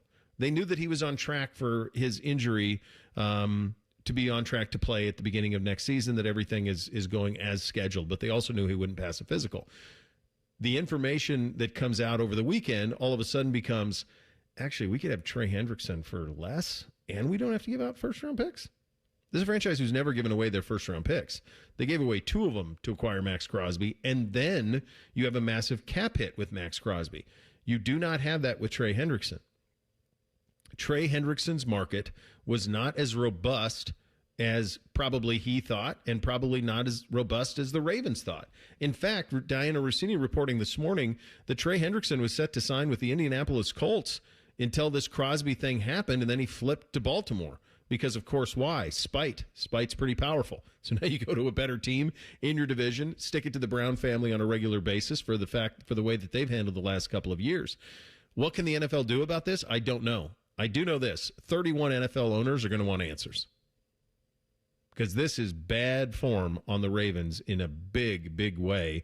And a lot of people are very confused about how this happened, the ramifications of it happening. These teams put together their plans in free agency predicated on on deals that were agreed to. Do the Las Vegas Raiders splurge like they did in free agency if they knew they were going to have to pay Trey Hendrickson too? We'll never know. My hunch is they didn't.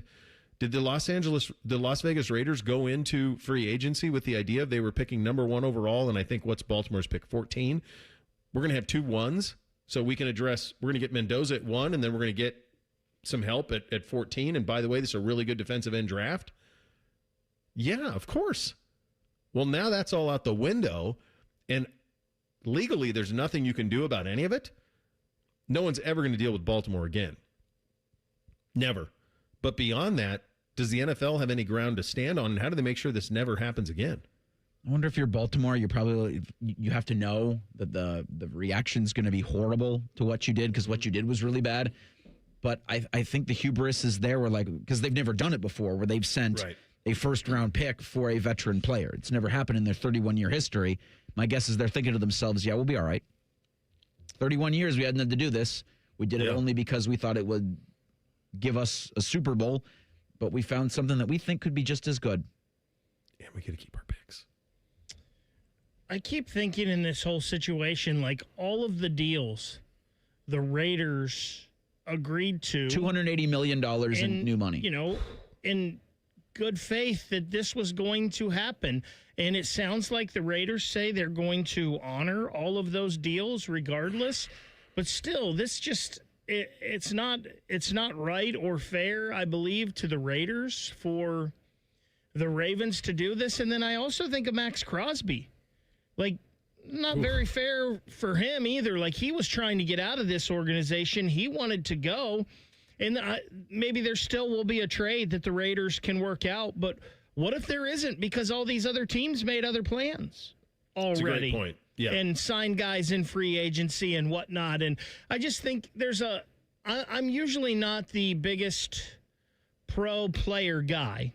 And the fact that I think these guys get paid well, they should be out there, they should be playing as much as possible, all of that thing. And I think they sign these deals. I feel like they should live up to them. Well, these NFL teams should have to live up to it too. Yeah. And they should have to, if you agree to this trade and say, hey, listen, you're coming here, you should be able to expect the same. I wonder if that's what the NFL... Could the NFL, if there's a paper trail of all of this, an electronic or physical, could the NFL step in and say, actually, no, you consummated this deal? So I saw Albert Breer with an article from Sports Illustrated talk about how this happened, and it's very friendly to the Baltimore Ravens in that Crosby had his physical Tuesday, and it failed. And the sources that Breer uses in his reporting say that this happens with physicals from time to time. As long as there's that sort of precedent, I go, I think Baltimore's got an out here. Yeah, of course they do, but they also acquired him knowing that he wouldn't pass the physical. Yeah. He just had surgery. They knew that. He's not going to pass anybody's physical. He's in rehab. He's not passing anybody's. You could go to, there's not a team in the league he's going to pass a physical on. I know this is through Max Crosby's agent. Sure. And his personal doctor, but his agent said that Max continues to be on track in his recovery, and if anything, is ahead of schedule according to his surgeon. Max remains on track to return during the offseason program and will undoubtedly return as the dominant game wrecker that he has been these past 7 seasons. And I believe it was Diana Rossini had a tweet a little bit ago that said, the Ravens had all the same information on Max Crosby and his injury that all 32 teams had. Yeah. So, if you're curious, do the Ravens play the Raiders this year? They do not. They will play the Raiders again in 2027 in Las Vegas. That'll be the next time that they play the Raiders. So, they do not play them this year. They do not play them until 2027. There's not a whole lot of precedent for it, doing something like this. Speaking of the NFL and no precedent, the NFL is hell-bent on playing every single day of the week and are now moving to play on Thanksgiving Eve as well, which is the ultimate first Friday. And while I think it's going to be incredibly difficult to make it all work in terms of you're going to have 2 teams that didn't play the previous week to play on a Wednesday, you're going to have to either have 2 teams that are coming off a bye or 2 teams that played Thursday the week before in order to make it work, because you can't play Sunday and then play again on Wednesday. So despite the logistical challenges that would exist there, that's a great day for a football game. To have it on in bars, that's a great day for a football game. It is. It's annoying because it's just like, how many more days do you guys want? And they want them all. They want them all. And to your point about how you'd have to fix with teams, they would have to have it structured so that you're not just beating them into the ground even more so than a 17, 18 game regular season's going to beat them into the ground.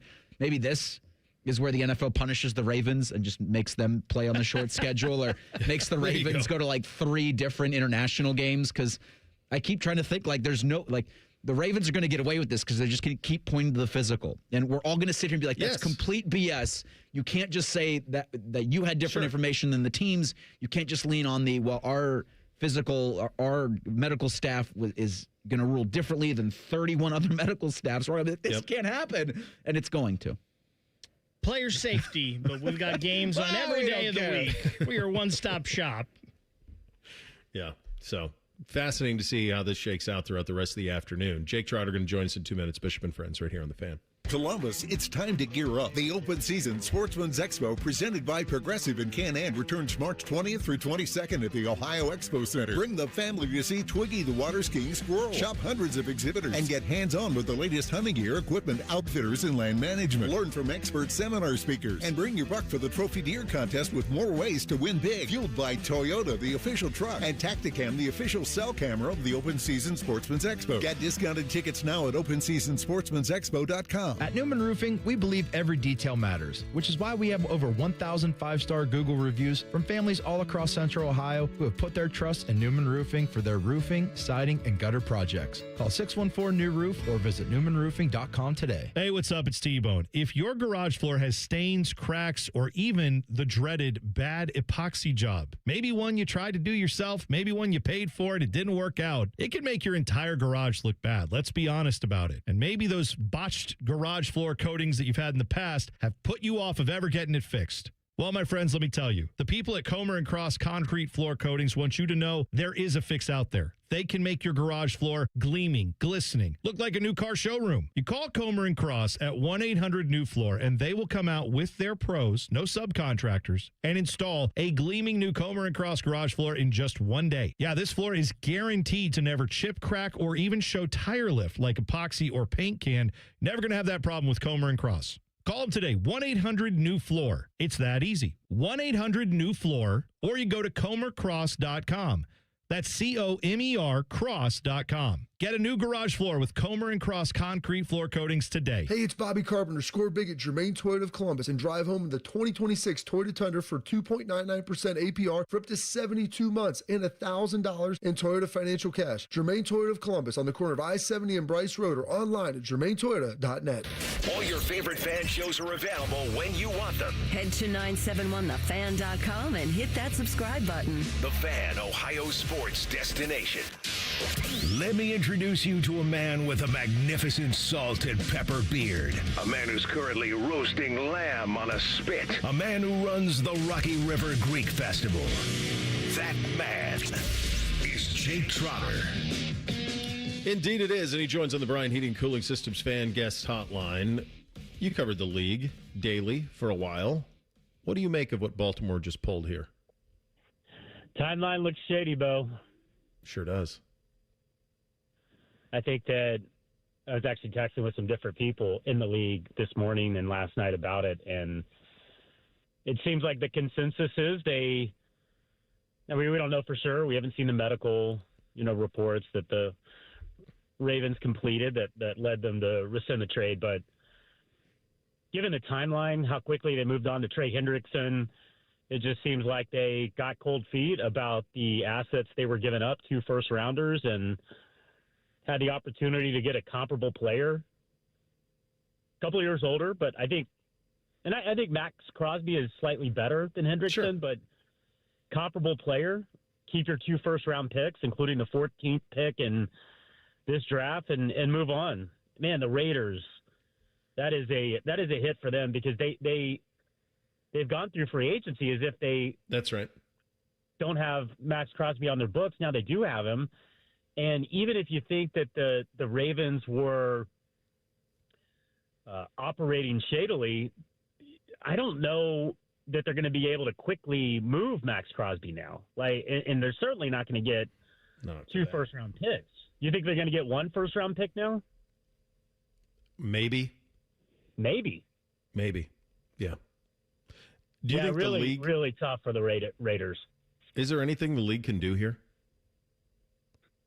I mean, I don't think so, because it is within the rules for a team to rescind a trade based on a physical, and Max Crosby is coming off a major, slightly major knee surgery, and, he's expected to be ready for the season, but, I mean, this happens in other sports. I remember the Thunder rescinded a trade for Tyson Chandler when he was playing for, I think it was the Hornets at the time. I think they were still in New Orleans. And then Tyson Chandler went to the Mavericks, and Dirk and company, they won a NBA championship in 2011 with Tyson Chandler playing a big part of that team. So, I mean, it does happen, but what's the league going to say? The thing is, everybody knew he was going to fail a physical. Baltimore knew he was going to fail a physical. Like, there's no way he was going to pass one. He's coming off of surgery. Everybody knows that. So there's no way that he was going to pass a physical. So clearly they were like, hey, we could get Max Crosby. We get Trey Hendrickson, who's maybe 85% of what Max Crosby is, a little older. We get our 2-1s and we get him cheaper. That's a better deal.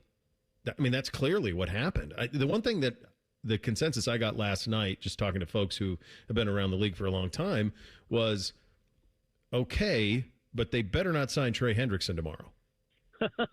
They signed him so fast. Yeah. Like and you wondered, because Trey Hendrickson is was the big free agent other than, Kyler Murray that was still out there. And, I didn't think that they would pivot to Hendrickson like this so quickly. I mean, it happened really fast. So, yeah, I mean, they clearly had that in the works. This doesn't just happen in an hour. I mean, they were clearly working on Hendrickson as they were rescinding this trade. So, yeah, I mean, I don't know what the league can do other than, what are they going to do? Find the Ravens? Okay. Well, and it's not just that. You mentioned the Raiders side of this. Their entire free agent plan was predicated on those picks in that space. Yeah. And now they have this mess that also does not include 2 first-round picks in the next 2 years. They don't have that anymore. Their asset is a diminished asset now. The other people who were in on Crosby might not be. Maybe they don't have the cap space for it, or maybe they've already made moves that were in regard to the fact that they didn't get Crosby. So the ones who are really jobbed in this, clearly, is the Raiders, and I just can't imagine. That's an organization. I mean, Mark's dad, Al, fought the NFL, sued it multiple times. Like, yeah, I don't think they're going to go quietly in the night. By the way, the minority owner there, who everybody knows is kind of running the operation now, is a guy that you may have heard of named Tom Brady. So they really got jobbed here. Yeah, they signed, speaking of the Ravens, they signed Linderbaum to the $27 million a year for a center, which is just insane. Yeah. Felt like they almost doubled the center market. But again, they were able to do that because they didn't have Max Crosby on their books anymore. My understanding, I haven't looked into it too extensively, but they still have the ability to sign everybody they intended to and keep Max Crosby and get to cap compliance. But it is not. I mean, it is really close. Like they are. Yes. They spent a lot of money this week, and now they've got him on their books, and I still kind of think they try to trade him, but the Cowboys have already said we're out. We've moved on. Does New England circle back? That's another team I think to keep an eye on. They need pass rushing help. But you wonder if New England's moved on to trying to trade for A.J. Brown or something else at this point. Well, and furthermore, even if it is New England, they're going to the ask is not 2 1s anymore. Oh, I don't even think I would offer a first. No, I would maybe I think a I would 2. offer a second. Yeah, it's probably a 2 at this point, and it was 2 1s. So, boy, you could bargain shop Max Crosby right now. I mean, the Raiders were in such great shape. Yeah, 24 hours ago, I felt like they were in such good position to really complete a 2-year rebuild. When you got Lindenbaum at center, you're going to get Mendoza, you've got Bowers and Genty. The offensive line has a chance to be improved. It was the worst in the NFL last year. And then defensively, you just start using these picks to draft core players with again 2 firsts this year and 2 more next year. And now they don't have the 14th pick. They're still going to get Mendoza, but they don't have extra draft capital. They don't have the extra picks. Yeah, they got jobbed. Now the NFL could stop this, and they could stop the legal tampering and just say sign players on Monday. Yeah, I don't understand that. The legal tampering is stupid. You've been to the combine. You know what that's all about. All this stuff is consummated. It's all started there. It's finalized over the next 10 days. And then you have, quote, legal tampering, which happens on Monday. And today, the new league year doesn't start until today at 4 o'clock, which is stupid. We should have legal tampering in college football. That would be fun. We have illegal and legal tampering. All we have is illegal tampering right now. We have both. We have tampering 24/7, 365. Yeah, it never stops. Speaking of that, and that's where you make your hay these days as a senior college football reporter at ESPN, what did you make of the White House situation last week with all those folks in there? Just such a strange group, like Urban and Nick. Okay, great, but Tiger Woods is there, and just random humans. What, if anything, comes of that? There were some random humans in the room. That is an accurate statement. Our good buddy Tim May, I thought, asked a really good question of Coach Day yesterday. What would you want to see in an executive order?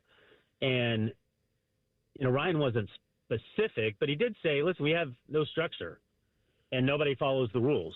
So until we have a structure, we can't even enforce the rules that are in place." Which that's a pretty existential problem. That I mean, an executive order that's going to get taken to court immediately is not going to solve these problems. And, there was a noticeable omission from that roundtable. No players, no player representatives. And until everybody comes to the realization that the cat is out of the bag, players are going to get paid, and we have to move towards some version of collective bargaining, to use Dave's metaphor, we're just going to keep putting Band-Aids on this, and they're going to get ripped off over and over. So, I mean, I don't think anything was accomplished in the roundtable. The president said he wants to go back to a system, I think he said this, where players just get the scholarship and don't get paid. I mean, good luck with that. Good luck with that. It's a mess, and it goes back to we don't have a CBA, and we don't have anybody who's in charge. No. Who's in charge? There's 50 people in charge, and they all think they're in charge. I mean, we can't even agree. We can't even get two commissioners to agree on the number of teams in a playoff. Nope. No, there's a complete leadership vacuum. Jake, in that roundtable, the other thing that jumped out to me, I didn't hear any complaining about coaching buyouts.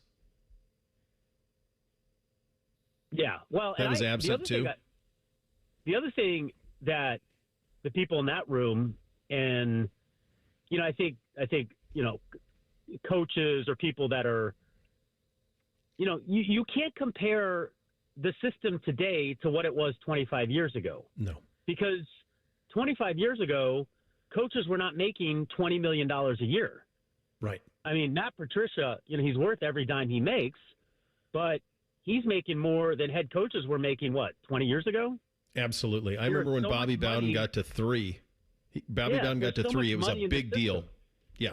There's so much money in the system now that, I mean, if you don't give players a chunk of that, you are going to be paying coaches $50 million a year. Mm-hmm. And how is that fair to anybody? And, this has stopped a little bit, but these schools had money burning a hole in their pockets that they would build these opulent facilities because they had to use the money on something. So like you go to College Station, you go to Eugene, you go to Manhattan, Kansas. I mean, like Stillwater, all these facilities are like 3 times nicer than any NFL facility I've ever been to. Oh, sure. Because they're so expensive, because they have this TV money that they have to use. And now we're, giving it to the players, and you're not seeing them build these facilities. But yeah, I mean, the idea that we're mad because kids can transfer. I mean, go look at Lane Kiffin and LSU. Yeah. I mean, come on. Yeah. It's got to be able to apply to both, and they just cannot ever get over that. Great stuff as always, buddy. Appreciate you. We'll do it again next week. All right, Bo. See you. There he goes, Jake Trotter, senior college football reporter at ESPN on the Bryan Heating and Cooling Systems fan guest hotline. We'll do a little thing or not a thing up next. Bishop and Friends, right here on the Fan. Hair Volume from New Nordic will make your hair look thick and healthy. Hair Volume is available online at Amazon and NewNordicUSA.com or in the hair care aisle at your local CVS. This is a Daily Show with Coach Jake Diebler, brought to you by Encova Insurance. Well, the way Amari Bonham has been playing, is it a real testament, Jake, to what he's doing both inside and outside? Yeah, he's a versatile player who works really hard, who, has continued to work on his development, and he's been a really, really important part of our success here recently.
Time. Alrighty, let's see what they have to say. Upon further review, there is no penalty on the play. However, we have conferred and discovered that Bob, the line judge, has saved a boatload for his kids' college using Ohio's 529 plan. It is tax-free, accepted nationwide. Bob recommends we all go to collegeadvantage.com. First down. Well, that's not entirely unexpected. Classic Bob. Go behind the scenes of one of the most recognizable landmarks in all of college athletics with a tour of Ohio Stadium presented by Experience Columbus. A seasoned redcoat will be your guide as you make your way through walls of the stadium, into the press box, and onto the field. Upgrade to the VIP package and get special access to the band center and the Ohio State home locker room. From corporate outings and school groups to single-person tours and small families, Ohio Stadium tours offer a variety of options and pricing. For more information, visit OhioStateBuckeyes.com and book your tour. Ohio Stadium Tours, presented by Experience Columbus. This is the Ohio State Sports Network, presented by the Ohio State Wexner Medical Center, the team physicians for Ohio State athletics. We've asked you a lot about Taysom Chapman with what he's brought, and we know what he can bring offensively, but are we seeing as of late, Jake, his ability on defense and rebounding the ball as well? Yeah, it's getting better. He's working hard. He's being coachable. He's forming better habits and, came up with 4 rebounds last game, which was a great sign. Confidence big, too? Yeah, he's playing with confidence. I think that's, it's been good to see him keep shooting. He struggled there for a few games, but he just has stayed aggressive. It's what we've talked about, and it's important for our team. Okay, this is the Ohio State Sports Network from Learfield. Imagine yourself in a new Toyota, like the world's best-selling vehicle, the all-new, all-hybrid 2026 Toyota RAV4. Now through March 31st, get 4.99 APR financing on a new RAV4. Or lease a well-equipped RAV4 LE for just $299 a month for 36 months with $39.99 due at signing. With approved credit through TFS, tax, title, and license extra. Call 1-888-36-TOYOTA for details or go to Toyota.com. Toyota, let's go places. Everybody knows that Roosters is a fun, casual joint with their award-winning waitstaff, great food, fun, and laughter. It's a quick stop on the way home to sit back and unwind. It's a front row seat to the big game. Roosters is where you, your family, and friends can order pizzas, sandwiches, salads, and more. And the home of award-winning wings that are fresh, never frozen, and so big you won't believe it. It's your family's other dinner table. Roosters, a fun, casual joint, and the official wing sponsor of Ohio State Athletics. Common Man here for Jermaine. Everybody's talking about affordability when buying a car these days, but the truth is, GoJermaine.com has a great selection of affordable inventory. Maybe that tax return's going to hit your mailbox pretty soon. Well, go see my friends because they have 300 new cars under 30 grand, over 300 used cars under 20 grand, and it's only at GoJermaine.com. And along with their $1,000 price promise, no one's going to sell you a car for less. Get started at GoJermaine.com. Looking to sell your home? Don't pay 6% commission. Call my guys at Sell for 1% Realtors. They're full service, not a do-it-yourself kind of thing. On average, customers save over 10 grand. Give them a call, 614-451-6616. That's 451-6616. Hey, it's Bo Bishop here. You've heard me talk about High Bank Spirits, but the food is just as good. Brunch worth planning your weekend around, seasonal dinners perfect for date night or game night. Plus, kids eat half off every Monday. Find menus and locations at highbankco.com. Dine, drink, distill at High Bank. Bishop and Friends is sponsored by Diamond Seller, your true jeweler for almost 80 years. The Fan, Ohio's sports destination. Distilled sports discussion served in light beer quantities. You're listening to Bishop and Friends. And before we get to Thing or Not a Thing, be safe out there, kids. I see Meredith with this, with 10 TV. Tornado watch. Please stay weather aware. Columbus, she tweets, there's a threat of severe storms could produce spin-up tornadoes, damaging winds, large hail starting in 1-inch diameter. Go ahead. If you hear the siren at any point today, that is an actual warning. The scheduled Wednesday nooner is off. Is off. So any siren you hear, seek shelter immediately. Yep. All right, time for a little Thing or Not a Thing. Hit it, fellas. Thing or Not a Thing. Sponsored by Billiards Plus. Find your next grill and everything you need for the master griller. Billiards Plus on Dublin Center Drive in Dublin. The Western Athletic Conference, or the WAC tournament, begins tonight in Las Vegas. Utah Valley University is the number 1 seed on the men's side, but was in danger of being banned from the tournament had they not paid the WAC $1 million by tonight. UVU is leaving for the Big West at the end of the school year and still owed the Western Athletic Conference the $1 million exit fee as of Tuesday morning. Last night, the WAC was informed that Utah Valley has put the $1 million in escrow. WAC officials said they could have released new brackets without Utah Valley if the school didn't meet the deadline set by a judge by 5 o'clock Pacific time yesterday, or 5 o'clock Mountain time yesterday, I should say. Thing or not a thing? So many layers. Starts off, if you would have asked me which is the better conference, the Big West or the WAC, I mean, the WAC always was a decent conference. It wasn't one of the big ones, but it was a solid conference. And the idea that Utah Valley somehow is in the WAC and that's not good enough to live in the Big West tells you just how backwards all this is. The other thing that tells you how backwards all this is, Ohio State has a $40+ million football operations staff, and Utah Valley's cobbling together $1 million in escrow to get out of their contract, and they both compete for the same championships in basketball. That's a pretty wild juxtaposition there. Yeah, I mean, it's a big thing, but it's a product of where we are in the sport. It's just another one of these things through conference realignment that a lot of this stuff doesn't make sense, and it's the stuff we're dealing in. Hey, at least we got more judges and government involved in this.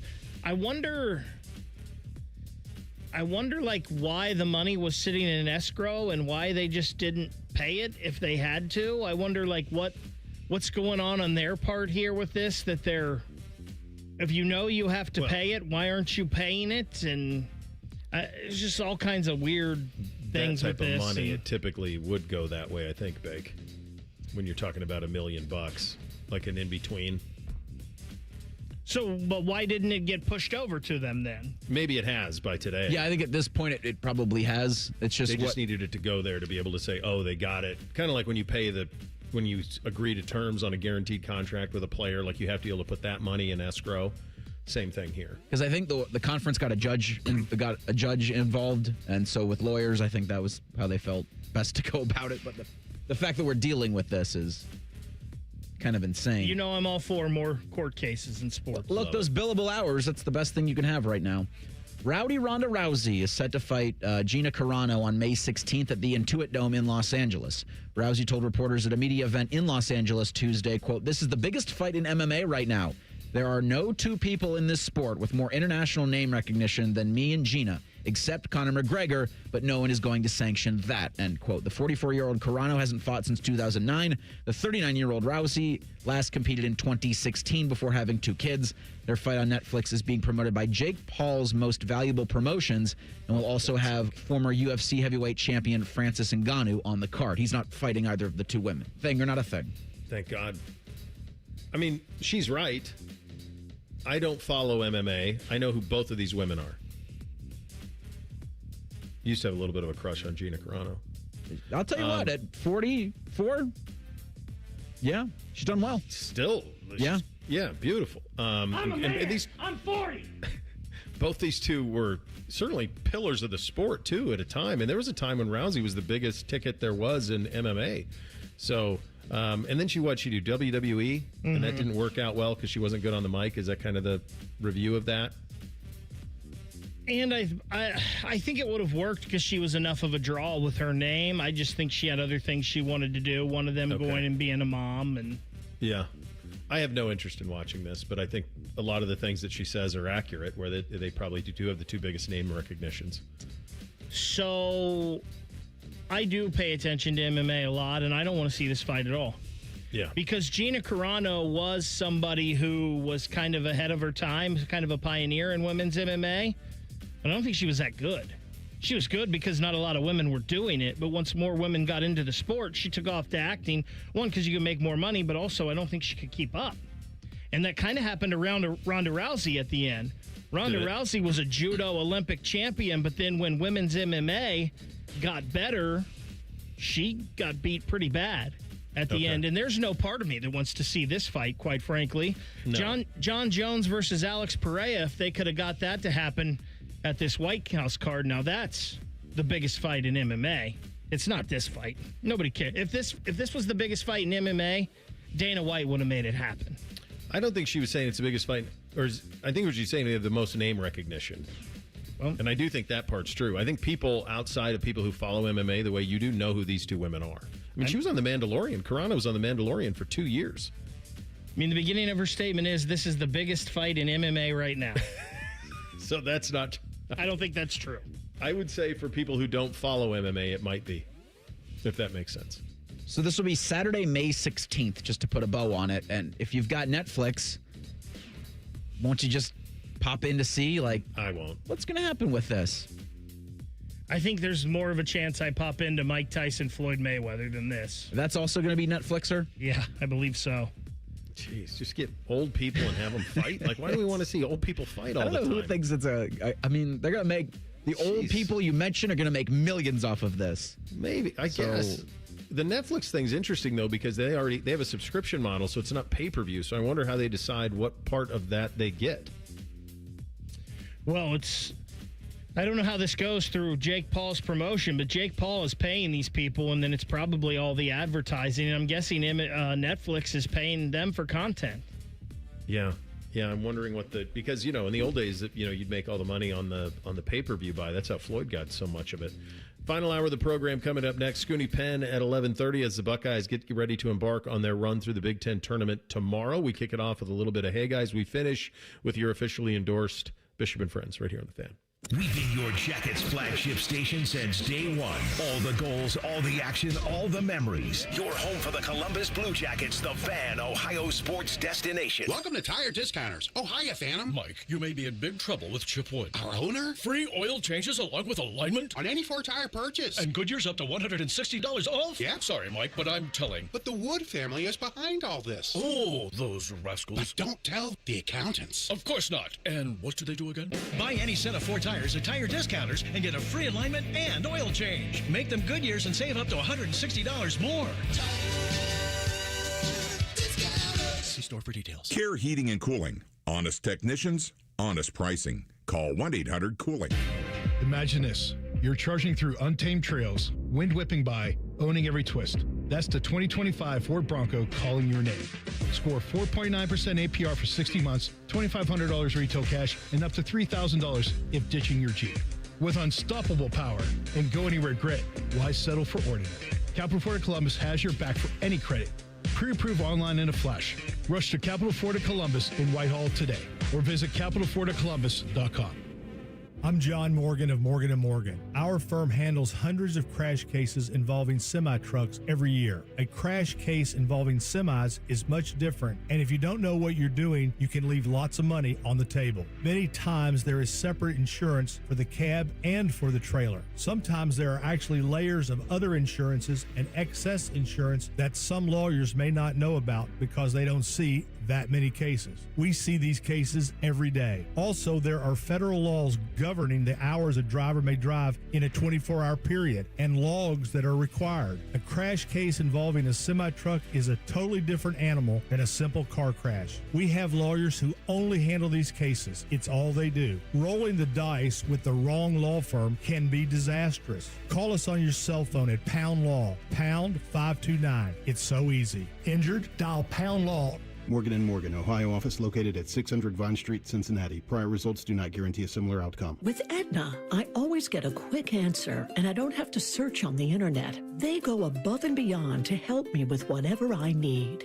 Those words from a real Aetna Medicare Advantage member speak to why U.S. News & World Report named us a best Medicare Advantage company. Because we show up on calls with members and doctor's offices when requested. We show up with access to convenient care options. We show up for you. Because that's how healthier happens together. Member feedback has been edited for length and clarity. Bo Bishop here. Ready to hit the road and make some memories? Then get to RCD RV, Central Ohio's go-to destination for the best deals, unbeatable service, and adventure-ready RVs. Start your journey today at any of their 3 Central Ohio locations or visit online anytime at rcdrv.com. Remember what sunshine feels like? Windows open, birds chirping, everything looking fresh and new. Spring is closer than you think, and so are those home projects on your to-do list. Maybe winter left its mark, a small leak that's getting bigger, shingles that didn't survive the snowstorms, or siding that's clearly seen better days.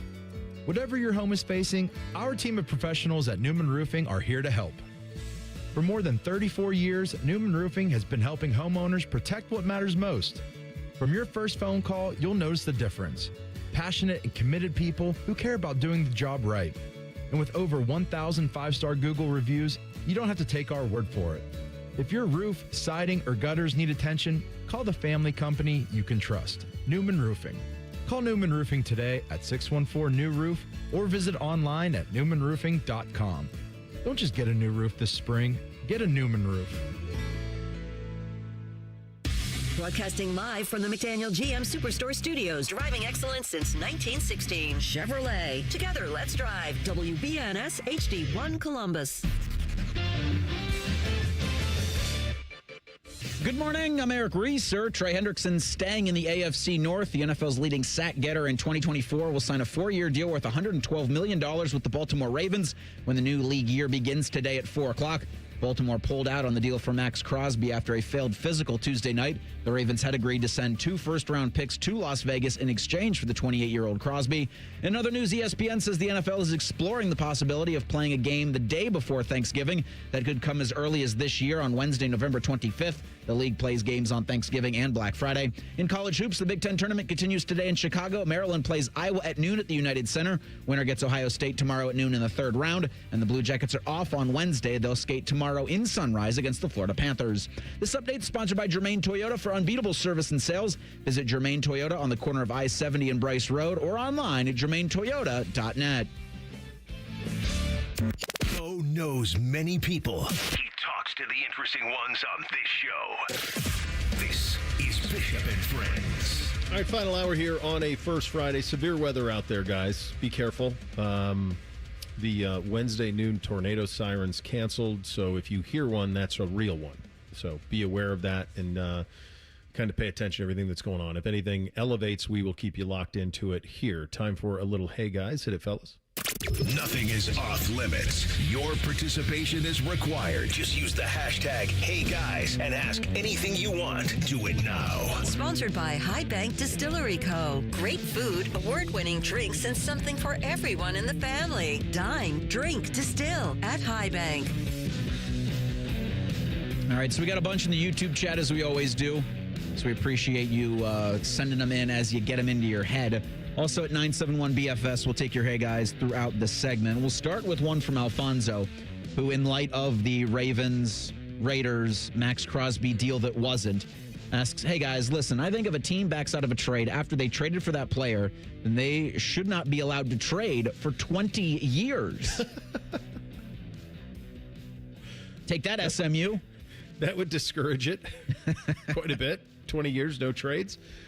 I do think the NFL needs to do something. I don't know what they can, but they need to make sure this type of thing doesn't happen again because the Raiders really got jobbed in this. They're the ones who got hit the hardest, and I do think that the NFL needs to do something, whether it's with the calendar or if you have a verbal agreement on a trade, something. They have to do something so that this doesn't happen. Why? Here's another one. What you guys said, I think the reporting was that the Crosby physical was yesterday. The Crosby That's trade what they said. Yeah, the Crosby trade was agreed to Saturday. Yeah. That physical should have taken place Sunday before the start of free agency on Monday, if you were worried about it. So there are a lot of red flags here for the NFL, and I'm sure they can't do anything now that it's done because this has never been done before quite like this. But they need to make sure that this type of thing doesn't happen again because the Raiders really got jobbed here. Yeah. That'd be the equivalent of the death penalty, wouldn't? 20 years of no trading? Yeah. That'd be pretty rough. I don't think we see that. I think the NFL just needs to get rid of legal tampering altogether. Just make it free agency. If you can work on these deals, you can make the deals. So let's just get rid of that. Should the NFL here get maybe like the best knee specialist in the world and have them look at Max Crosby and his knee right now to determine exactly if what the Ravens have done? Because what if Crosby goes out this year and blows that thing out for good and never has another? Then we're all like, well, maybe the Ravens knew something. They were pretty smart. So maybe the NFL should have like an independent specialist. I don't know, Dr. James Andrews or whoever's the best on the knees. Have them look at Max Crosby right now before any other deal can get worked out. My buddy Dr. Dan Meyer could take care of that. I'll tell you that the one thing that I would say, I mean, the problem is you're practicing medicine. It's just an opinion, right? So there is no finite, this is what it is, this is what it's not when you talk about rehab. I I think getting rid of legal tampering would be a part of it. The NFL, this is all because the league year starts today at 4 o'clock. Just make the league year start before the combine. It's all arbitrary anyway. Just have the league year start before the combine, and then any deals consummated at the combine can be official. You don't have to worry about it. Or move the combine until next week and do it that way. I mean, there's a billion things they could do to simplify this process, and those are two of them. Hunter asks on Twitter, hey guys, what was the most heartbroken you've been in March? He says he still can't get over Ohio State's loss to Kentucky back in 2011. That was it. That was it for me. I loved that team. I loved the players on that team. At that time, I was hosting the Thad Matta show, and I went to every game. I mean, not in November, December, but once we got into conference play, I went to every game. Followed them through, their run through the postseason and all of it. They were the number 1 overall seed. They started in Cleveland, then they ended in Newark.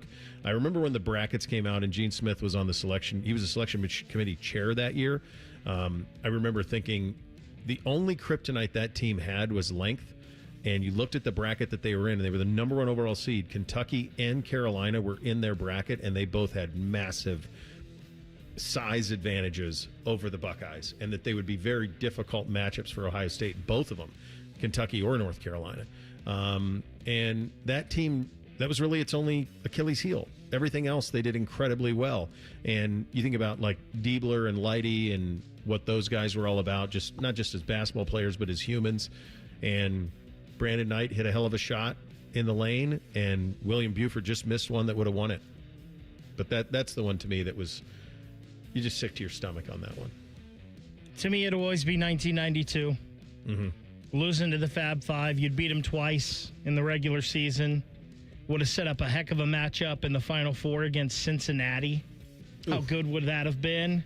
And then a potential national championship game against Duke. And I do think that Ohio State basketball team was good enough to possibly win a national championship that year. And that was just, that was heartbreaking. Because you can't believe you lost to these freshmen and them. Yeah. They were 26-5 going into that loss to Michigan that year. They were the number 3 team in the country that year. The last time they lost was the Calbert Cheney game at St. John on February 23rd. That was the last time that they lost, that classic game at St. John. But from that point... And that team was in the Final Four as well. That Indiana team lost to Duke. Right. Yeah. Your run through the NCAA tournament, 83-56 Missouri Valley State, 78-55 UConn, 80-73 against North Carolina in the regional semifinal, and then they lost 75-71 in overtime to the 6-seeded Fab Five. How about you, Reese? I was trying to find the date for the actual game because it was April 2nd, Ohio State and Florida from 2007. Yeah. And that hurt because that team, the Florida Gators team, was so hateable. Yeah. And you'd kind of just seen what had happened on the football field between the Buckeyes and the Gators, and so all of that was just really fresh. So it took a long time if you ever really got over it as an Ohio State fan. Yeah, they were... I mean, that was Joakim Noah, Corey Brewer, all those guys. And they won it again, and you're like, I hate these guys. Yeah, it sucked. You may know this, Bake. I did not know this. Did you know Ricky Dudley was on the 92 basketball team? I don't remember him being on that team, I guess, but I remember him being on the teams because he was a pretty darn good basketball player. Clearly. Good rebounder. Yeah. Really good rebounder. Obviously, I wasn't here at that time, but yeah, he was a freshman on that 92 team. And they had a run, and I can't remember I think Ricky Dudley might have came here. I have to check this. He might have came here on a basketball scholarship and then decided to play football. I don't remember. And they had Ricky Dudley, and then once Ricky Dudley left, they had another tight end named John Lumpkin who did both as well. Oh, I remember Lump, yeah. Yeah, that was a pretty good team, man. Jimmy and Funderburk and Chris Gent. That was a squad. Cardinal asks in the YouTube chat, hey guys, which Blazer is more prestigious? Masters green jacket or NFL Hall of Fame gold jacket? What a question. Wow. If we had a gift card, I'll tell you what. Well, I mean, let's do it. Let's have the conversation. As soon as you started the question and the first thing, what's more prestigious jacket, and I hear Masters Green, I'm like, I wanted to stop you. And then he gave the only thing that I could think of that would be in the vicinity. Both change your life only forever. You can profit off of the gold jacket in a way that you can profit off the green jacket, but not in the same way. You actually get to keep the gold jacket. You can wear it anytime you want. Like I've talked to Hoff. I'm like, you ever just wear it like before you go to bed, just sipping a little bourbon late at night? Just to let the lady, just let his lovely princess of a wife know that, hey, just so you know, I mean, I am the Hoff. I don't know if you know this, but I'm kind of a big deal. Is that the guy equivalent of a trench coat? I think so. No, because you're not being pervy about it. You're walking around your house. It's his wife. Your house. Yeah. Like Hall of instead of a Famer. smoking jacket, which he has, instead of a smoking jacket, he throws on the gold jacket. So with Augusta, if you get the green jacket, you have access to Augusta National whenever you want, right? Like you can go play it whenever you want. Yeah, I believe that's correct. But do you have to keep the green jacket there? You do. When you win it, you can take it, but then I think you get to have it for like year, right? A year, and then it stays at Augusta. Now it'll be in your locker. They'll have it tailored to fit you if you put on weight, lose weight, whatever. I want to say I think it's Gary Player kept his, and it's in South Africa, and he's like, if they want it, they can go get it. That would be my move. Like, you can come get it. Yeah, I think it's Gary Player, is the one who won. He won it a couple of times, but like he's the only one whose green jacket is off the premises. I'm pretty sure I'm right on that. Reese sitting in his Arlington Parade Day chair, wearing his green jacket. Come get it if you want it. Yeah, come and take it. Take it.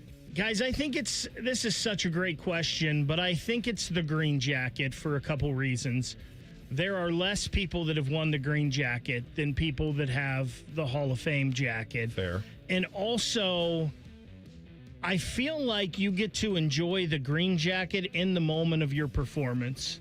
The Hall of Fame jacket you don't get to enjoy until later in life and after the career accomplishment, which maybe some people would think that's better in a way. But I just think you get to enjoy the green jacket faster, and it's a little more... The club is smaller. It is smaller. I think what you just hit on kind of and I guess I didn't even give an answer to it. The Hall of Fame jacket represents a lifetime of achievement.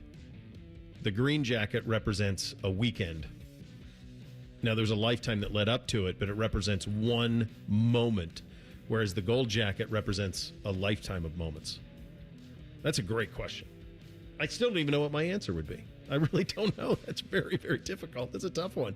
We'll continue with the Hey Guys fun coming up next. Bishop and Friends right here on The Fan. A lot has changed in 30 years, but we're still that old shoe that feels worn in and well-loved. And, well, we smell a little, but you've accepted that. The Fan. Columbus, it's time to gear up. The open season Sportsman's Expo presented by Progressive in Can-Am returns March 20th through 22nd at the Ohio Expo Center. Bring the family to see Twiggy the water skiing squirrel. Shop hundreds of exhibitors and get hands-on with the latest hunting gear, equipment, outfitters, and land management. Learn from expert seminar speakers and bring your buck for the Trophy Deer contest with more ways to win big. Fueled by Toyota, the official truck, and Tacticam, the official cell camera of the open season Sportsman's Expo. Get discounted tickets now at openseasonsportsmansexpo.com. This is Gordon Miller from Miller Lending, the original home of the no closing cost mortgage. With interest rates at their lowest level in 4 years, what's stopping you from taking advantage? Maybe it's the thousands of dollars in closing cost? Well, what if I told you that those costs aren't required and that you decide whether to sacrifice $15,000 to $20,000 of equity at closing or zero? At Miller Lending, we're all about zero and have been offering no-cost loans since 1987.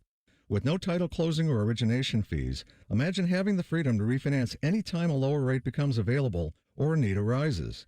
Even 0.5% lower in rate results in savings of over $100,000 over the life of your loan. So why wait? No-cost loans are real and here to stay. Simply call Miller Lending and see why thousands of satisfied clients have made that choice to say goodbye to closing costs forever. 877-9-NO-COST. That's 877-9-NO-COST. Or simply apply online at nocostmortgage.com. Miller Lending is an equal housing lender and MLS number 250-2146. Hollywood life. The Sportsbook at Hollywood Casino Columbus is the place to be for all the basketball action. Watch every game at once on 2 video walls spanning 50 feet, plus over 30 TVs. Come show off your jump shot in our King of the Court drawings and take home memorabilia from a Cleveland basketball legend. We've also got unbeatable game day food and drinks all season long. Guarantee your spot. Reserve a table with up to $300 in dining credits at HollywoodColumbus.com. Must be 21. Gambling problem? Call 1-800-589-9966. I'm Leslie from Pella Columbus. And I'm Wilson from that other window place. And today, we're in my showroom to demonstrate how efficient our windows are. Whew, it's really cold in here, Wilson. We call that eco-friendly organic air conditioning. Drafty windows are a major problem for energy bills and comfort. It's one of the biggest reasons why people get Pella windows. It really is a problem, Leslie. I'm wearing 3 coats right now, looking like a beanbag with legs. Get the windows that can completely change the look and feel of your home at PellaColumbus.com. Colin Man here for Jermaine. Everybody's talking about affordability when buying a car these days, but the truth is, GoJermaine.com has a great selection of affordable inventory. Maybe that tax return's going to hit your mailbox pretty soon. Well, go see my friends because they have 300 new cars under 30 grand, over 300 used cars under 20 grand, and it's only at GoJermaine.com. And along with their $1,000 price promise, no one's going to sell you a car for less. Get started at GoJermaine.com. Can't get enough of your favorite fan content? Good news, we're on all the digitals. Follow 971 The Fan on X, Facebook, YouTube, The Talk, and Gram. Your digital home for endless shenanigans. The Fan. And now, Public Education Matters with Ohio Education Association President Jeff Wensing. March is Women's History Month, and together we are celebrating all the amazing women who have shaped the course of education in the United States and who have shaped our lives in the classroom. When young girls see strong women leading the way, they learn they can become strong leaders too and write their stories in the history books of tomorrow. Public Education Matters, brought to you by the Ohio Education Association. 2 hours ago, Kyle arrived at the bar. Hey, what's everyone drinking? 30 minutes ago, Kyle got his friends another round of drinks. Cheers! 5 minutes ago, Kyle decided to drive home drunk. A minute ago, a law enforcement officer pulled up behind Kyle. Sir, have you been drinking tonight? A chain of events that began 2 hours ago is about to change Kyle's whole world. Drive sober or get pulled over. Paid for by NHTSA. Fan weather. From the Logan AC and Heat Services Weather Center. Scattered showers and thunderstorms will develop again as we go into the second half of the day, with temperatures soaring into the mid-70s and gusty winds with powerful gusts upwards of 40 to 50 miles per hour. For tonight, eventually the showers and storms taper off overnight and temperatures plunge as we drop to right around freezing with gusty winds. For the Fan, I'm meteorologist Meredith Garfolo with the 10 Weather Impact Forecast. Bobby Carpenter demands that you watch Morning Juice on YouTube. If you don't, Tito will move into your house. Live at 6 a.m. on YouTube and streaming on the Fan app. What's the weather outside? Who cares? Bakers and shorts. This is Bishop and Friends. So, yeah, I remembered that correctly. Gary Player won the Masters. He was actually the first international winner of the Masters in 1961. Notoriously took his green jacket home to South Africa, failed to return it, leading to a legendary standoff with Chairman Clifford Roberts, because, of course, the chairman of Augusta National is Clifford Roberts. He was allowed to keep it on the condition he never wore it in public, making him the only player with an actual jacket outside of Augusta National. So while you're the Masters champion, you can wear it out and about. But once that year is done, that jacket stays at Augusta National with the exception of Gary Player's. Ryan on social with this, I wonder if Gary Player keeping the green jacket in South Africa has a little something to do with him trying to play Augusta National a few weeks ago with his grandkids and Augusta saying not a chance. Maybe, but they can't have much bad will. I mean, they have him start the tournament, so they obviously love him now. That's fascinating. I think the correct answer now that when you consider all of this, if you can't take your grandkids to play and you can't ever wear it outside of Augusta National, maybe it is the gold jacket. Maybe that's the winner. You can wear that wherever you want. Yeah, I'm leaning gold just because it's yours. Like, yeah, it's so restricted. I don't want to be beholden to the fossils at Augusta. And now that I've said that, I'm probably banned. You'll never get tickets or be able to play now. It's a shame. I just want all of the people at Augusta to know that Bo and I did not say that. So yeah, that's fine. I don't know if Bo has any shot of getting there or not, but if there's any way I can ride his green jacket coattails, I said none of that. We've never been closer, Vic, than we are right now. We've never. Augusta. Neither of us said that. We have nothing to do with any of that, Mr. Chairman. Fred Ridley. We had nothing to do with any of it. Hey, guys, continuing. Go ahead, fellas. Shannon asks in the YouTube chat, hey, guys, do you have a reoccurring dream? If so, what is it? Easy. I had it a lot more when I was in television, and AR and I have talked about this before. I consistently have a dream where I don't realize, it used to happen in TV all the time. Sports usually hit at 11:20. So I consistently have a dream where I'm sitting at my desk in a sports office at Channel 10. It's 11:10. And I haven't written a script, and I haven't edited a video. And I have like 10 minutes to sprint on set to get it done. I've had that dream 100 times in my life. Some version of that dream. So I have not had anything like that in probably over a decade. But when I was younger, I feel like I always had this dream, and it was in different ways, but somehow like a Godzilla-type monster was chasing me through Columbus. And then back when I was in broadcasting school and my first few years out of school, when I was running around like a crazy person, I would always have a dream that I was late. Yeah. That I woke up late and something like everything was going wrong and I couldn't get to where I needed to. But thankfully, I haven't had anything like that in a long time. This might be weekly or bi-weekly, and not that it would be any better in real life, but when I do an update and I turn the mic on, nothing happens. And it always changes who's in the studio with me. It's just staring at me while I'm unable to make any of these buttons work. That's happened before sometimes around here. There are a billion things that make this the best job in the world. The one that you have to, for the kids out there, if you want to do something like this, the red light goes on at 9 o'clock. That doesn't change. You can't push it. You can't say, I'm not ready today. You got to do it. It's on. And that's the only thing that if you don't have like the stomach for that, to have something to say every time the red light goes on, that's the only thing that for some people is very, very stressful, is that part of it. Do I have something to say? Ace asks in the YouTube chat, hey guys, what's currently on for each of you? Are you watching anything on a specific streaming service? He asks, he's looking for a good new show to watch. I was kind of in between.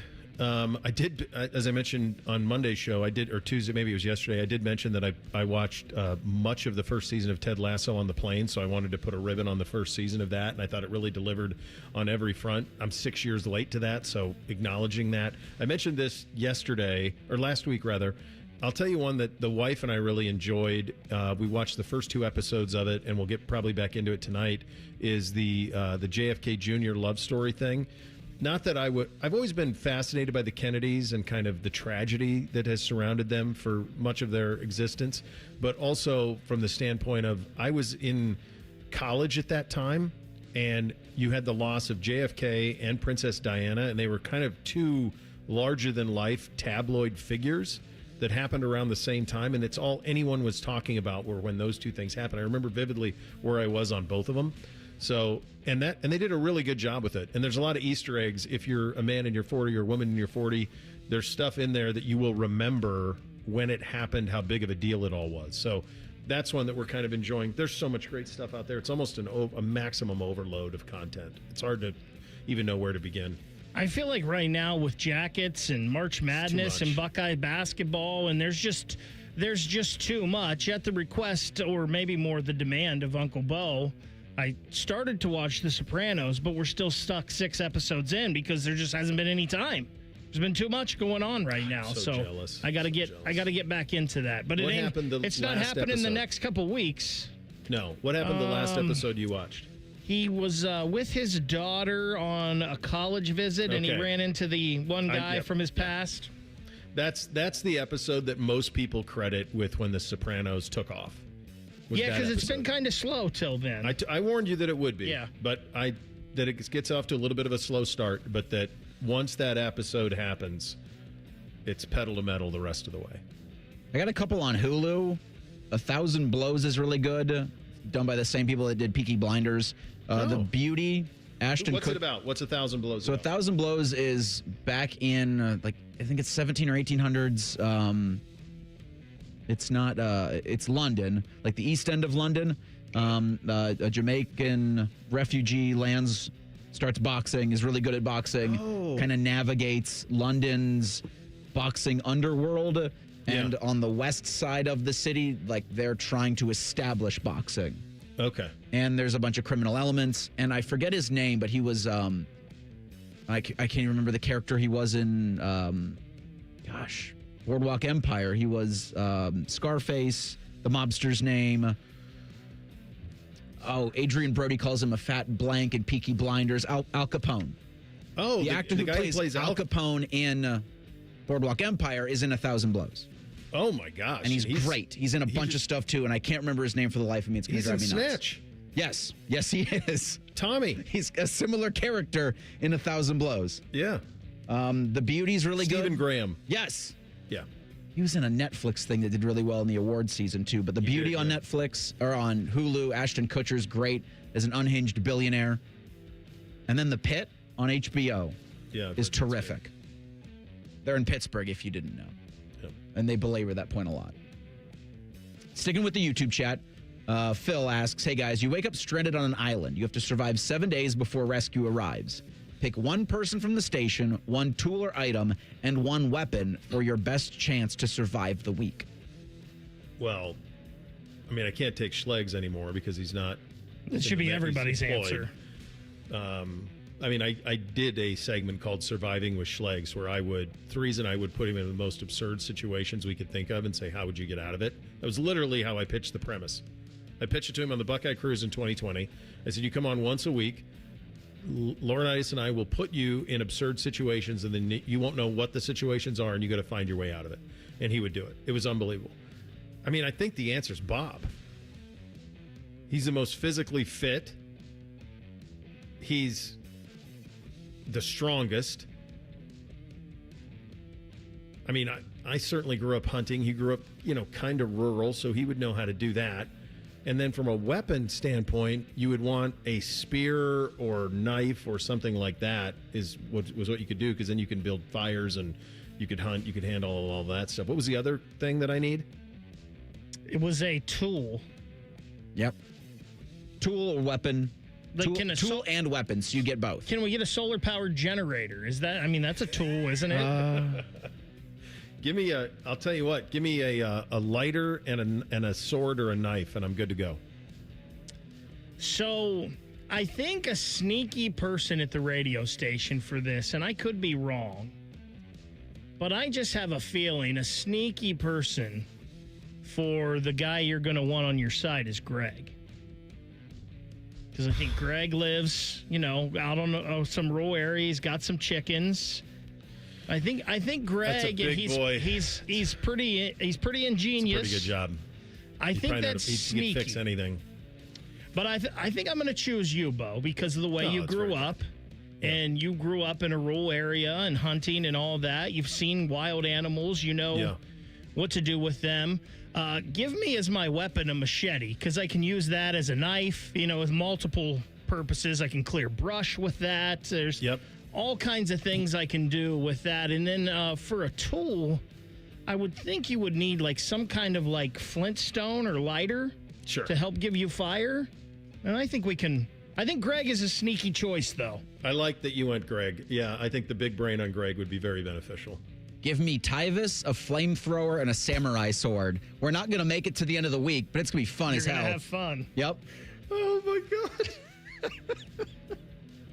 You just give him the flamethrower. He'd be out of fuel in 6 hours. I hope there's a camera on this. You just burn the whole island down. A lot of stuff would be on fire. Oh, my God. So you wouldn't have to worry about that. That's true. You wouldn't.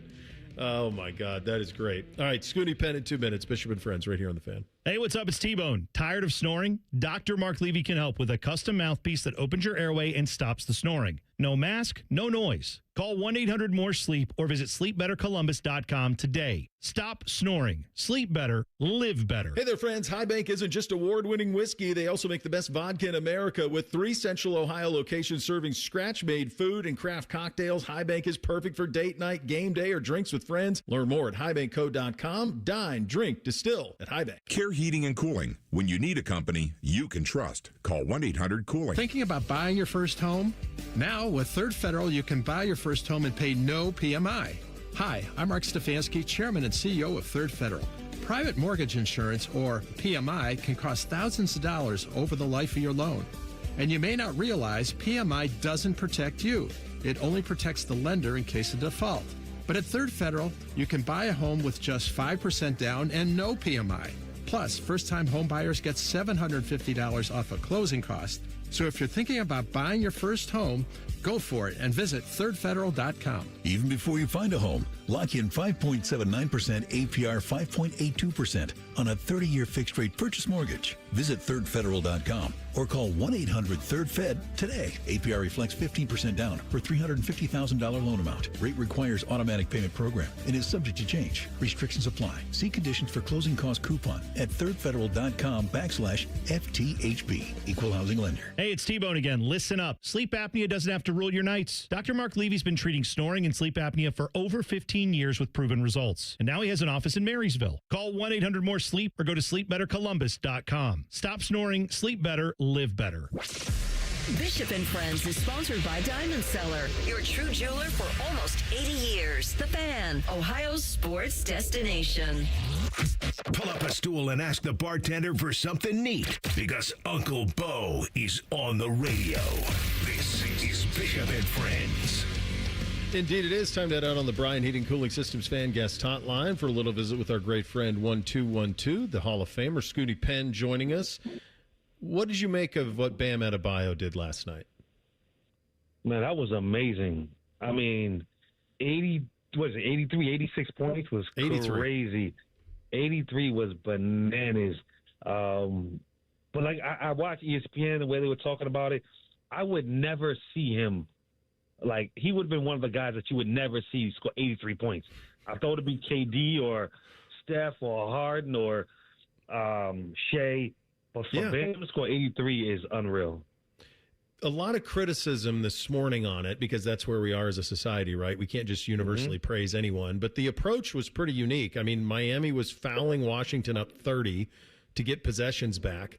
They were up 30 in the game. He was clearly chasing it. Kobe's 81 was a really competitive game, and up until the end, they ended up winning by, I think, 18 is the way that it finished. But he chased it a little bit, too. What do you make of that in terms – and the Wizards are tanking, like we know that. What do you does that lessen it at all for you? I don't care. And it's funny because my son hit me up. Dominic texted me, and he says, Dad, what do you think about him scoring 83 points? I says, I don't really care. I was like, the other team's job is to stop that man. Yeah. So whether the game get out of hand, they're all professionals. Whoever's in the game, you're still guarding him or playing the game. It's your job as a team to stop that man. Don't allow him to get 83 points. So, I'm all for it. This is not Little League. If this was little kids, high school, or maybe even college, we're on a professional level. Everyone is getting paid here. So it's all fair game. Where do you, as a guy who spent as much time in the league as you did, and obviously, and this is going to lead to our next conversation about how great this NCAA tournament's going to be, because the talent is insane in this freshman class. We have a lot of teams that are putting themselves in a position by not playing healthy players, by tanking. I mean, Utah's probably the best example of it. That's what's happening. As someone who spent as much time in the league as you did, where do you kind of sit with all of this? I actually hate it. I've obviously seen a little bit of it, kind of sort of been a part of it a little bit. And I think the commissioner really needs to do something about it, because I think the people who suffer are the fans, because people pay their money. I know it's on television, and people bring their family, their kids to see certain people, and now they're sitting all these games. It just takes away the integrity of the game sometimes. And I think the people that support it the most, the people that you need the most, are the fans. I think they get hurt by the tanking, and I think as a whole in basketball, we need to do better to to make sure they're enjoying and having a good time and that they love the product that's being put on the court night in and night out.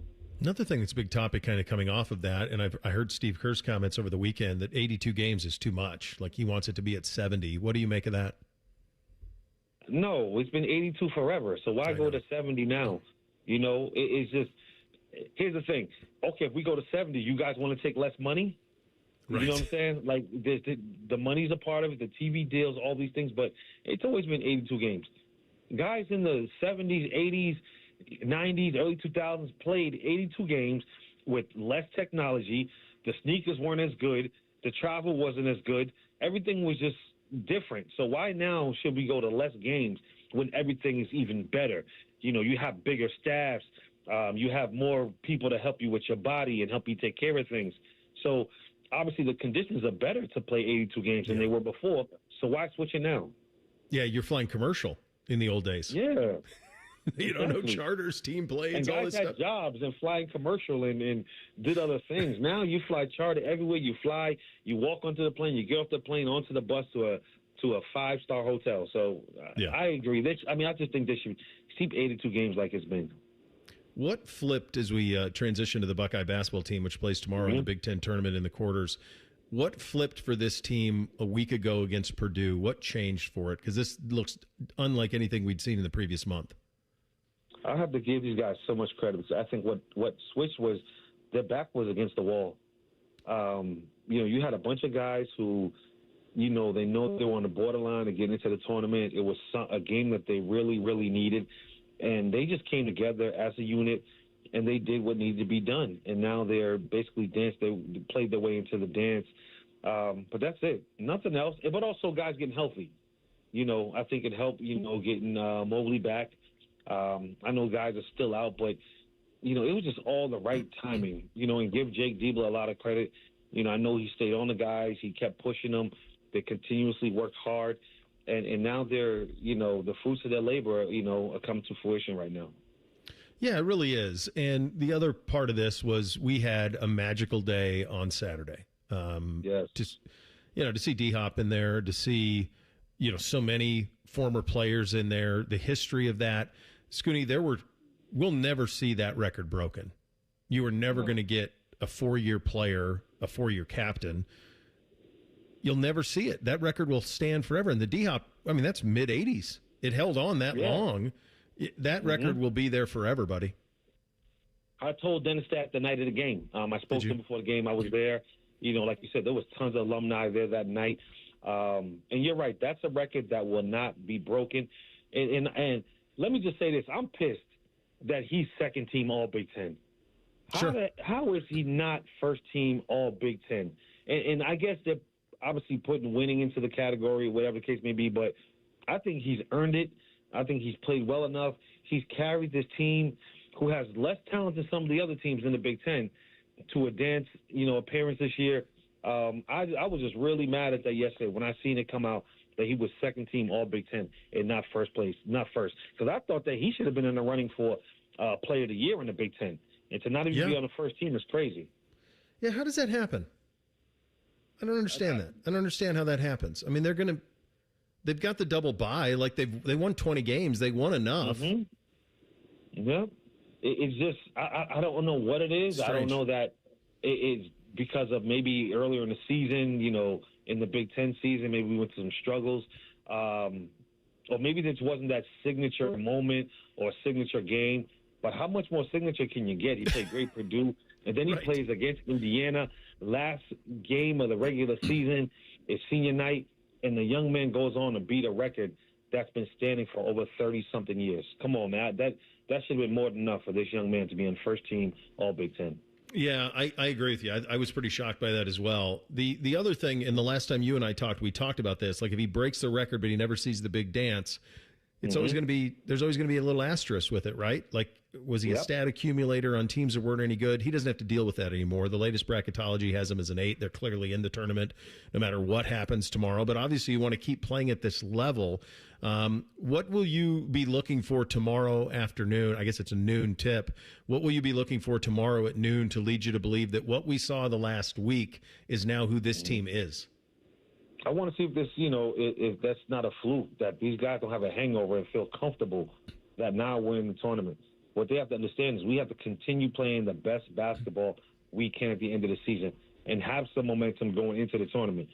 Because now everything from here on out is one and done. Yeah. No, there's no more second chance. There's no more tomorrow. There's no more shoulda, coulda, woulda. It's laying on the line every single night, and they should have a mindset of, hey, let's go out here and see if we can win 4 games in a row and win this Big Ten tournament. Why not us? And have some momentum going into the big dance. So I'm anxious to see them tomorrow, see who they will play, and just see how they come out and play. But I think they will do well. I really do. I think Diebler keeps these guys going, and I think they're playing with some kind of chip on their shoulder. And they should. With Junie making honorable mention, Bruce not making first team, you guys have some things to kind of fight for and just come together, and I think they'll be able to do that. Yeah, Junie shooting it this way, you're dangerous for anybody. What type of team, as we get to Selection Sunday, and we try to, and you're responsible for one of the great runs in Ohio State basketball history, and you guys went all the way to the Final Four. What are you looking for in the bracket that would lead you to believe that's a series of matchups where I could see them getting to the second weekend, being a Sweet 16 team, maybe even being an Elite 8 team? What matchups would be ones that would fit their eye, if that makes sense? Looking at the way we play and our style, and I think that teams that I don't want to face really athletic teams. I think really athletic teams would give us a hard time. Reason being is because when you have the athleticism, that means you crash the board, you play fast, you have multiple guys that probably can cover Bruce and Junie. That's the one thing you want to stay away from. If you're not a very athletic team, you want to stay away from teams that are athletic and play fast. I think those two things right there will be Achilles heels for our team. So hopefully the bracket doesn't line us up with some of them Big 12 SEC teams that just like to take off and run all game. So the latest bracketology on ESPN has Ohio State projected as an 8 seed playing Clemson in the first round and a second round matchup with Michigan. But here's the thing. That 8-9 game is always the toughest game. Like, if there's one number you don't want to be, is you don't want to be 8. That is the one number you do not want, because it seems like 9 always beats 8 in an NCAA tournament. It does. So hopefully we can put a little more work in and jump from that 8 to maybe a 7 or even a 6, and then we'll feel a little bit better going into that first round who you might be able to play, because that 8 is dangerous, because that 9 team is usually a team from a Power 5 that's pretty good, or you might mess around and find a Power 5 team that is a middle pack that's similar to what Ohio State is. Yeah. That might have had guys out with some injuries, but now we've come back. They got into a hot streak at the end of the season. Like, those are the games you don't want to play. So let's hope here we can get on a little run and we can jump up to a 5-6 seed. I think it looks better for us. I like a 7-10 if you could even get there. And if you get to Saturday in the Big Ten, that might do it, buddy. That might do it. So that'll be it. I think so. We'll be watching for that. All right, brother. Good talking to you as always, pal. We'll do it again soon. Always. All right. Take care, B.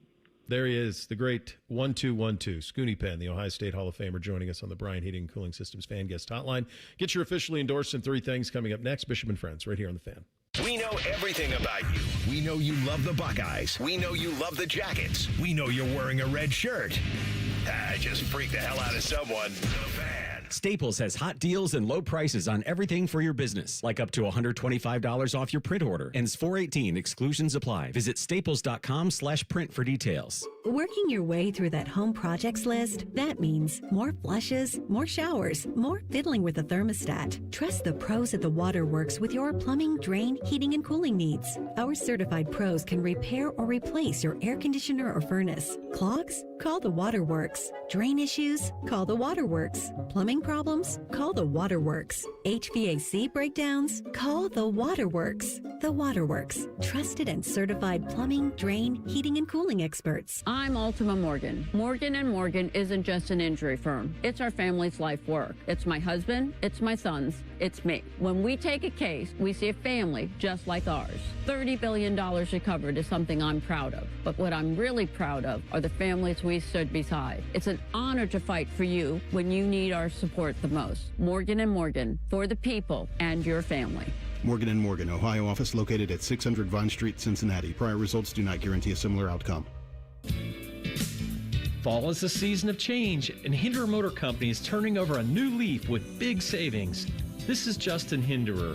Right now, any one of our participating locations is paying up to $3,500 over Kelley Blue Book value. That's right. Drive in your current vehicle and leave with one of ours today. Don't wait. The leaves are falling and so are the prices. At Hinderer Motor Company, we love what moves you. This is Gordon Miller from Miller Lending, the original home of the no closing cost mortgage. With interest rates at their lowest level in 4 years, what's stopping you from taking advantage? Maybe it's the thousands of dollars in closing cost? Well, what if I told you that those costs aren't required and that you decide whether to sacrifice $15,000 to $20,000 of equity at closing or zero? At Miller Lending, we're all about zero and have been offering no-cost loans since 1987. With no title closing or origination fees, imagine having the freedom to refinance any time a lower rate becomes available or a need arises. Even 0.5% lower in rate results in savings of over $100,000 over the life of your loan. So why wait? No-cost loans are real and here to stay. Simply call Miller Lending and see why thousands of satisfied clients have made that choice to say goodbye to closing costs forever. 877-9-NO-COST. That's 877-9-NO-COST. Or simply apply online at nocostmortgage.com. Miller Lending is an equal housing lender and MLS number 250-2146. What's the best way to make sure you don't miss any of your favorite fan shows? Oh no! Download the Fan app, silly. Ah, damn it, I knew that. App Store, Google Play, or just scream right at your phone. Psst, you can also listen to Buckeye games. Do it now. The sports book at Hollywood Casino Columbus is the place to be for all the basketball action. Watch every game at once on 2 video walls spanning 50 feet, plus over 30 TVs. Come show off your jump shot in our King of the Court drawings and take home memorabilia from a Cleveland basketball legend. We've also got unbeatable game day food and drinks all season long. Guarantee your spot. Reserve a table with up to $300 in dining credits at HollywoodColumbus.com. Must be 21. Gambling problem? Call 1-800-589-9966. Hey, what's up? It's T-Bone. If your garage floor has stains, cracks, or even the dreaded bad epoxy job, maybe one you tried to do yourself, maybe one you paid for and it didn't work out, it can make your entire garage look bad. Let's be honest about it. And maybe those botched garage floor coatings that you've had in the past have put you off of ever getting it fixed. Well, my friends, let me tell you, the people at Comer and Cross Concrete Floor Coatings want you to know there is a fix out there. They can make your garage floor gleaming, glistening, look like a new car showroom. You call Comer and Cross at 1-800-NEW-FLOOR, and they will come out with their pros, no subcontractors, and install a gleaming new Comer and Cross garage floor in just 1 day. Yeah, this floor is guaranteed to never chip, crack, or even show tire lift like epoxy or paint can. Never going to have that problem with Comer and Cross. Call them today, 1-800-NEW-FLOOR. It's that easy. 1-800-NEW-FLOOR, or you go to comercross.com. That's C-O-M-E-R cross.com. Get a new garage floor with Comer and Cross Concrete Floor Coatings today. The Fan Guest Hotline is sponsored by Patriot Air Comfort Systems and Bryant, doing whatever it takes to keep your home comfortable. The Fan. Keep your friends close and your producers closer. You're listening to Bishop and Friends. All right, Reese, what do we have on the poll today? Daily Fan Poll sponsored by JT's Pizza and Pub. What are your expectations for Ohio State this week in the Big Ten tournament? Your 3 options are none, win 1 game, win 2 or more games. 61% of you say they're going to win 1 game, 15% say you don't have any expectations, 24% say they're going to win 2 or more contests in Chicago. So what is that'll be tomorrow. By the way, we'll only have a 2-hour show tomorrow, so that'll be tomorrow at noon. And they will play the winner. They will play the Maryland-Iowa winner. Correct. And then winner of tomorrow's noon game plays Friday at noon against top-seeded Michigan. So, I don't know. You win 2. If they beat Michigan, now you're talking about getting into that 6-7 line if you can get in there. So, winning 1 would be pretty sweet, though, just to get 1 and get into Friday. I hope that they get 1. I don't love that Iowa matchup, though, and maybe it's just because we saw what happened the last time these two teams played. not long ago, and I definitely hate the Michigan matchup because Scoonie kind of talked about it there. Just the length of Michigan and the athleticism of Michigan. I think that's tough for just about any team in the country to deal with, but especially Ohio State. I do hope they can get one. Give Iowa a little payback, though. If it's Iowa, maybe it's not. Like he was talking, I wouldn't want to play like Kentucky, and I know Kentucky's a mess, but like their length and athleticism would just be a problem, I think, for this Buckeye team. So the matchups are going to be the ones that make the fights when we get to March. Time for your officially endorsed. Hit it, fellas. Bishop and Friends present First Friday, officially endorsed, because everyone deserves 2 Fridays. You drink for the wrong reasons. My generation, we drink because it's good, because it feels better than unbuttoning your collar, because we deserve it. We drink because it's what men do. All right, this one was on the menu last Friday night at a establishment in Lawrence, Kansas, and I did try the one. I actually made it because I had it. I think it was called Bird Feather or something like that, where they had the rye with the ginger beer and all of that, and that was pretty good last night. A little too sweet for me, but this one was on the menu, and I made one alteration to it, but it was a real delight. And the other thing that they take great pride in Kansas beyond just bread is also their pickle brine. It's everywhere. The pickles are everywhere. And on the menu was a spicy pickle martini. So I just subbed the vodka for tequila, and I ordered it. And they took pickle brine, and this was the thing, and I've done that before, but then what they did is they put fresh cracked pepper in it. It was a delight. And I had it with tequila. You could probably do it with vodka as well. High Bank vodka would be elite with it, because it's so clean. That would be an elite one for it. But it was really good and refreshing and a nice little aperitif before we got to the main meal on Friday. So that is your officially endorsed on this fine First Friday. Time for 3 things. Hit it, guys. 1, 2, 1, 2, 3 things. Sponsored by Newman Roofing. For all your roofing, gutter, or siding needs, call Newman Roofing today at 614-NEW-ROOF or visit online at newmanroofing.com. All right, number 1 for me, I am in full-on panic mode about what is going on with TSA. A week from Friday, we fly out of Port Columbus.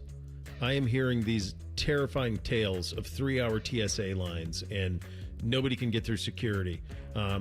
As is well documented, I've taken appropriate measures to make that process as streamlined as possible, and even still it gets screwed up from time to time. I'm already thinking about this. This is how bad I am at travel and how much bad luck that I've had. So get it sorted out. You got spring break for most people starts in droves starting next week and then goes for about 3 weeks. You got about a week to get this thing sorted, guys. Let's be grown-ups. Let's get this locked up. Looks like you got tornado watch in effect for a lot of the listening area. At noon today, you will not hear the tornado test. If you hear a siren, it's a real tornado warning. Seek shelter immediately. Stay safe out there. Practice safe driving speeds and stopping distances. Stuff's falling from the sky, but we've all been there before. Act like it. First thing for me, I'm seeing that the Colts, it sounds like, have a deal in place with Daniel Jones, 2 years. $88 million, could be up to $100 million. And I understand the asking price for a quarterback is high. Mm-hmm. And I'm not a Daniel Jones hater. But I just wonder if you're better served being the Indianapolis Colts, getting a quarterback like, say, maybe a Joe Flacco, where you're paying them $10 million, and then building a team around them. Like, I don't understand. Well, I'll do you one better. I'll make it my number 2. Would you rather have Kyler Murray for 1.8 or Daniel Jones for $100 million? It's fair. And then use the other money to build a team around him. He was the number 1 pick in the draft. He's 28. I mean, come on. Like, that's essentially what we just lined out there, Bake. That's exactly what the Ravens did. That's what they did. They said, oh, we can keep our picks and get 90% of the player. Yeah, let's do that. Seeing this from Brian Keefe, you may be wondering, who the heck is that? Well, he's the head coach of the Washington Wizards. Talked about the fourth quarter of their game last night against the Miami Heat, quote, turned into not a real basketball game, end quote. The good thing for Keefe is that anybody's only going to remember Bam Adebayo's 83 points, not how it was scored, not when it was done, not really even who it was against. This will be forgotten. tomorrow outside of the, wow, Bam Adebayo scored 83 points in a game in 2026. He's right, it wasn't. No. I mean, they were fouling up 30 to get the ball back. It was comical. It was a bit of a clown show, yeah. Second thing for me, I'm going to be heading over to Dayton for getting ready for the girls' state basketball tournament here this afternoon. So you guys will have Isaiah in the next couple days. Don't let him Wally Pipp me. And I think it's no coincidence that we're having weather as I'm getting ready to head over there, because some of the most recent tornado storms that we've had, the bad ones, have seemed to be when I was in Dayton for state basketball weekends. The ones, I think it was 2020, that hit like Beaver Creek and Sydney and all those areas. And then the one just a couple years ago that went through Indian Lake was why we were out at Dayton. So I guess I should have imagined that we were going to be on tornado watch as I drive over there this afternoon. Real quick, number 3 for me, Beamsy and I are going to a regional semifinal boys basketball game tonight. There's nothing better than win, move on, lose, go home basketball at the high school level. Even if your teams aren't involved, I encourage you to go. They're really fun. Go Bobcats. MAC basketball tournament begins. This is last chance for Jackson Pavletsky to get one in over on Miami, but you got to make, I think, the tournament championship if you want another shot at the Red Hawks. Final thing for me, don't go anywhere while you're hiding from the storms. Rothman and Ice will have you entertained all Wednesday afternoon. You have that to look forward to, which is nice. We're back tomorrow. Bishop and Friends right here on The Fan. Matty Ice is currently bathing himself in creamy jalapeno dip. And I've officially run out of ways to tease this show. Rothman and Ice.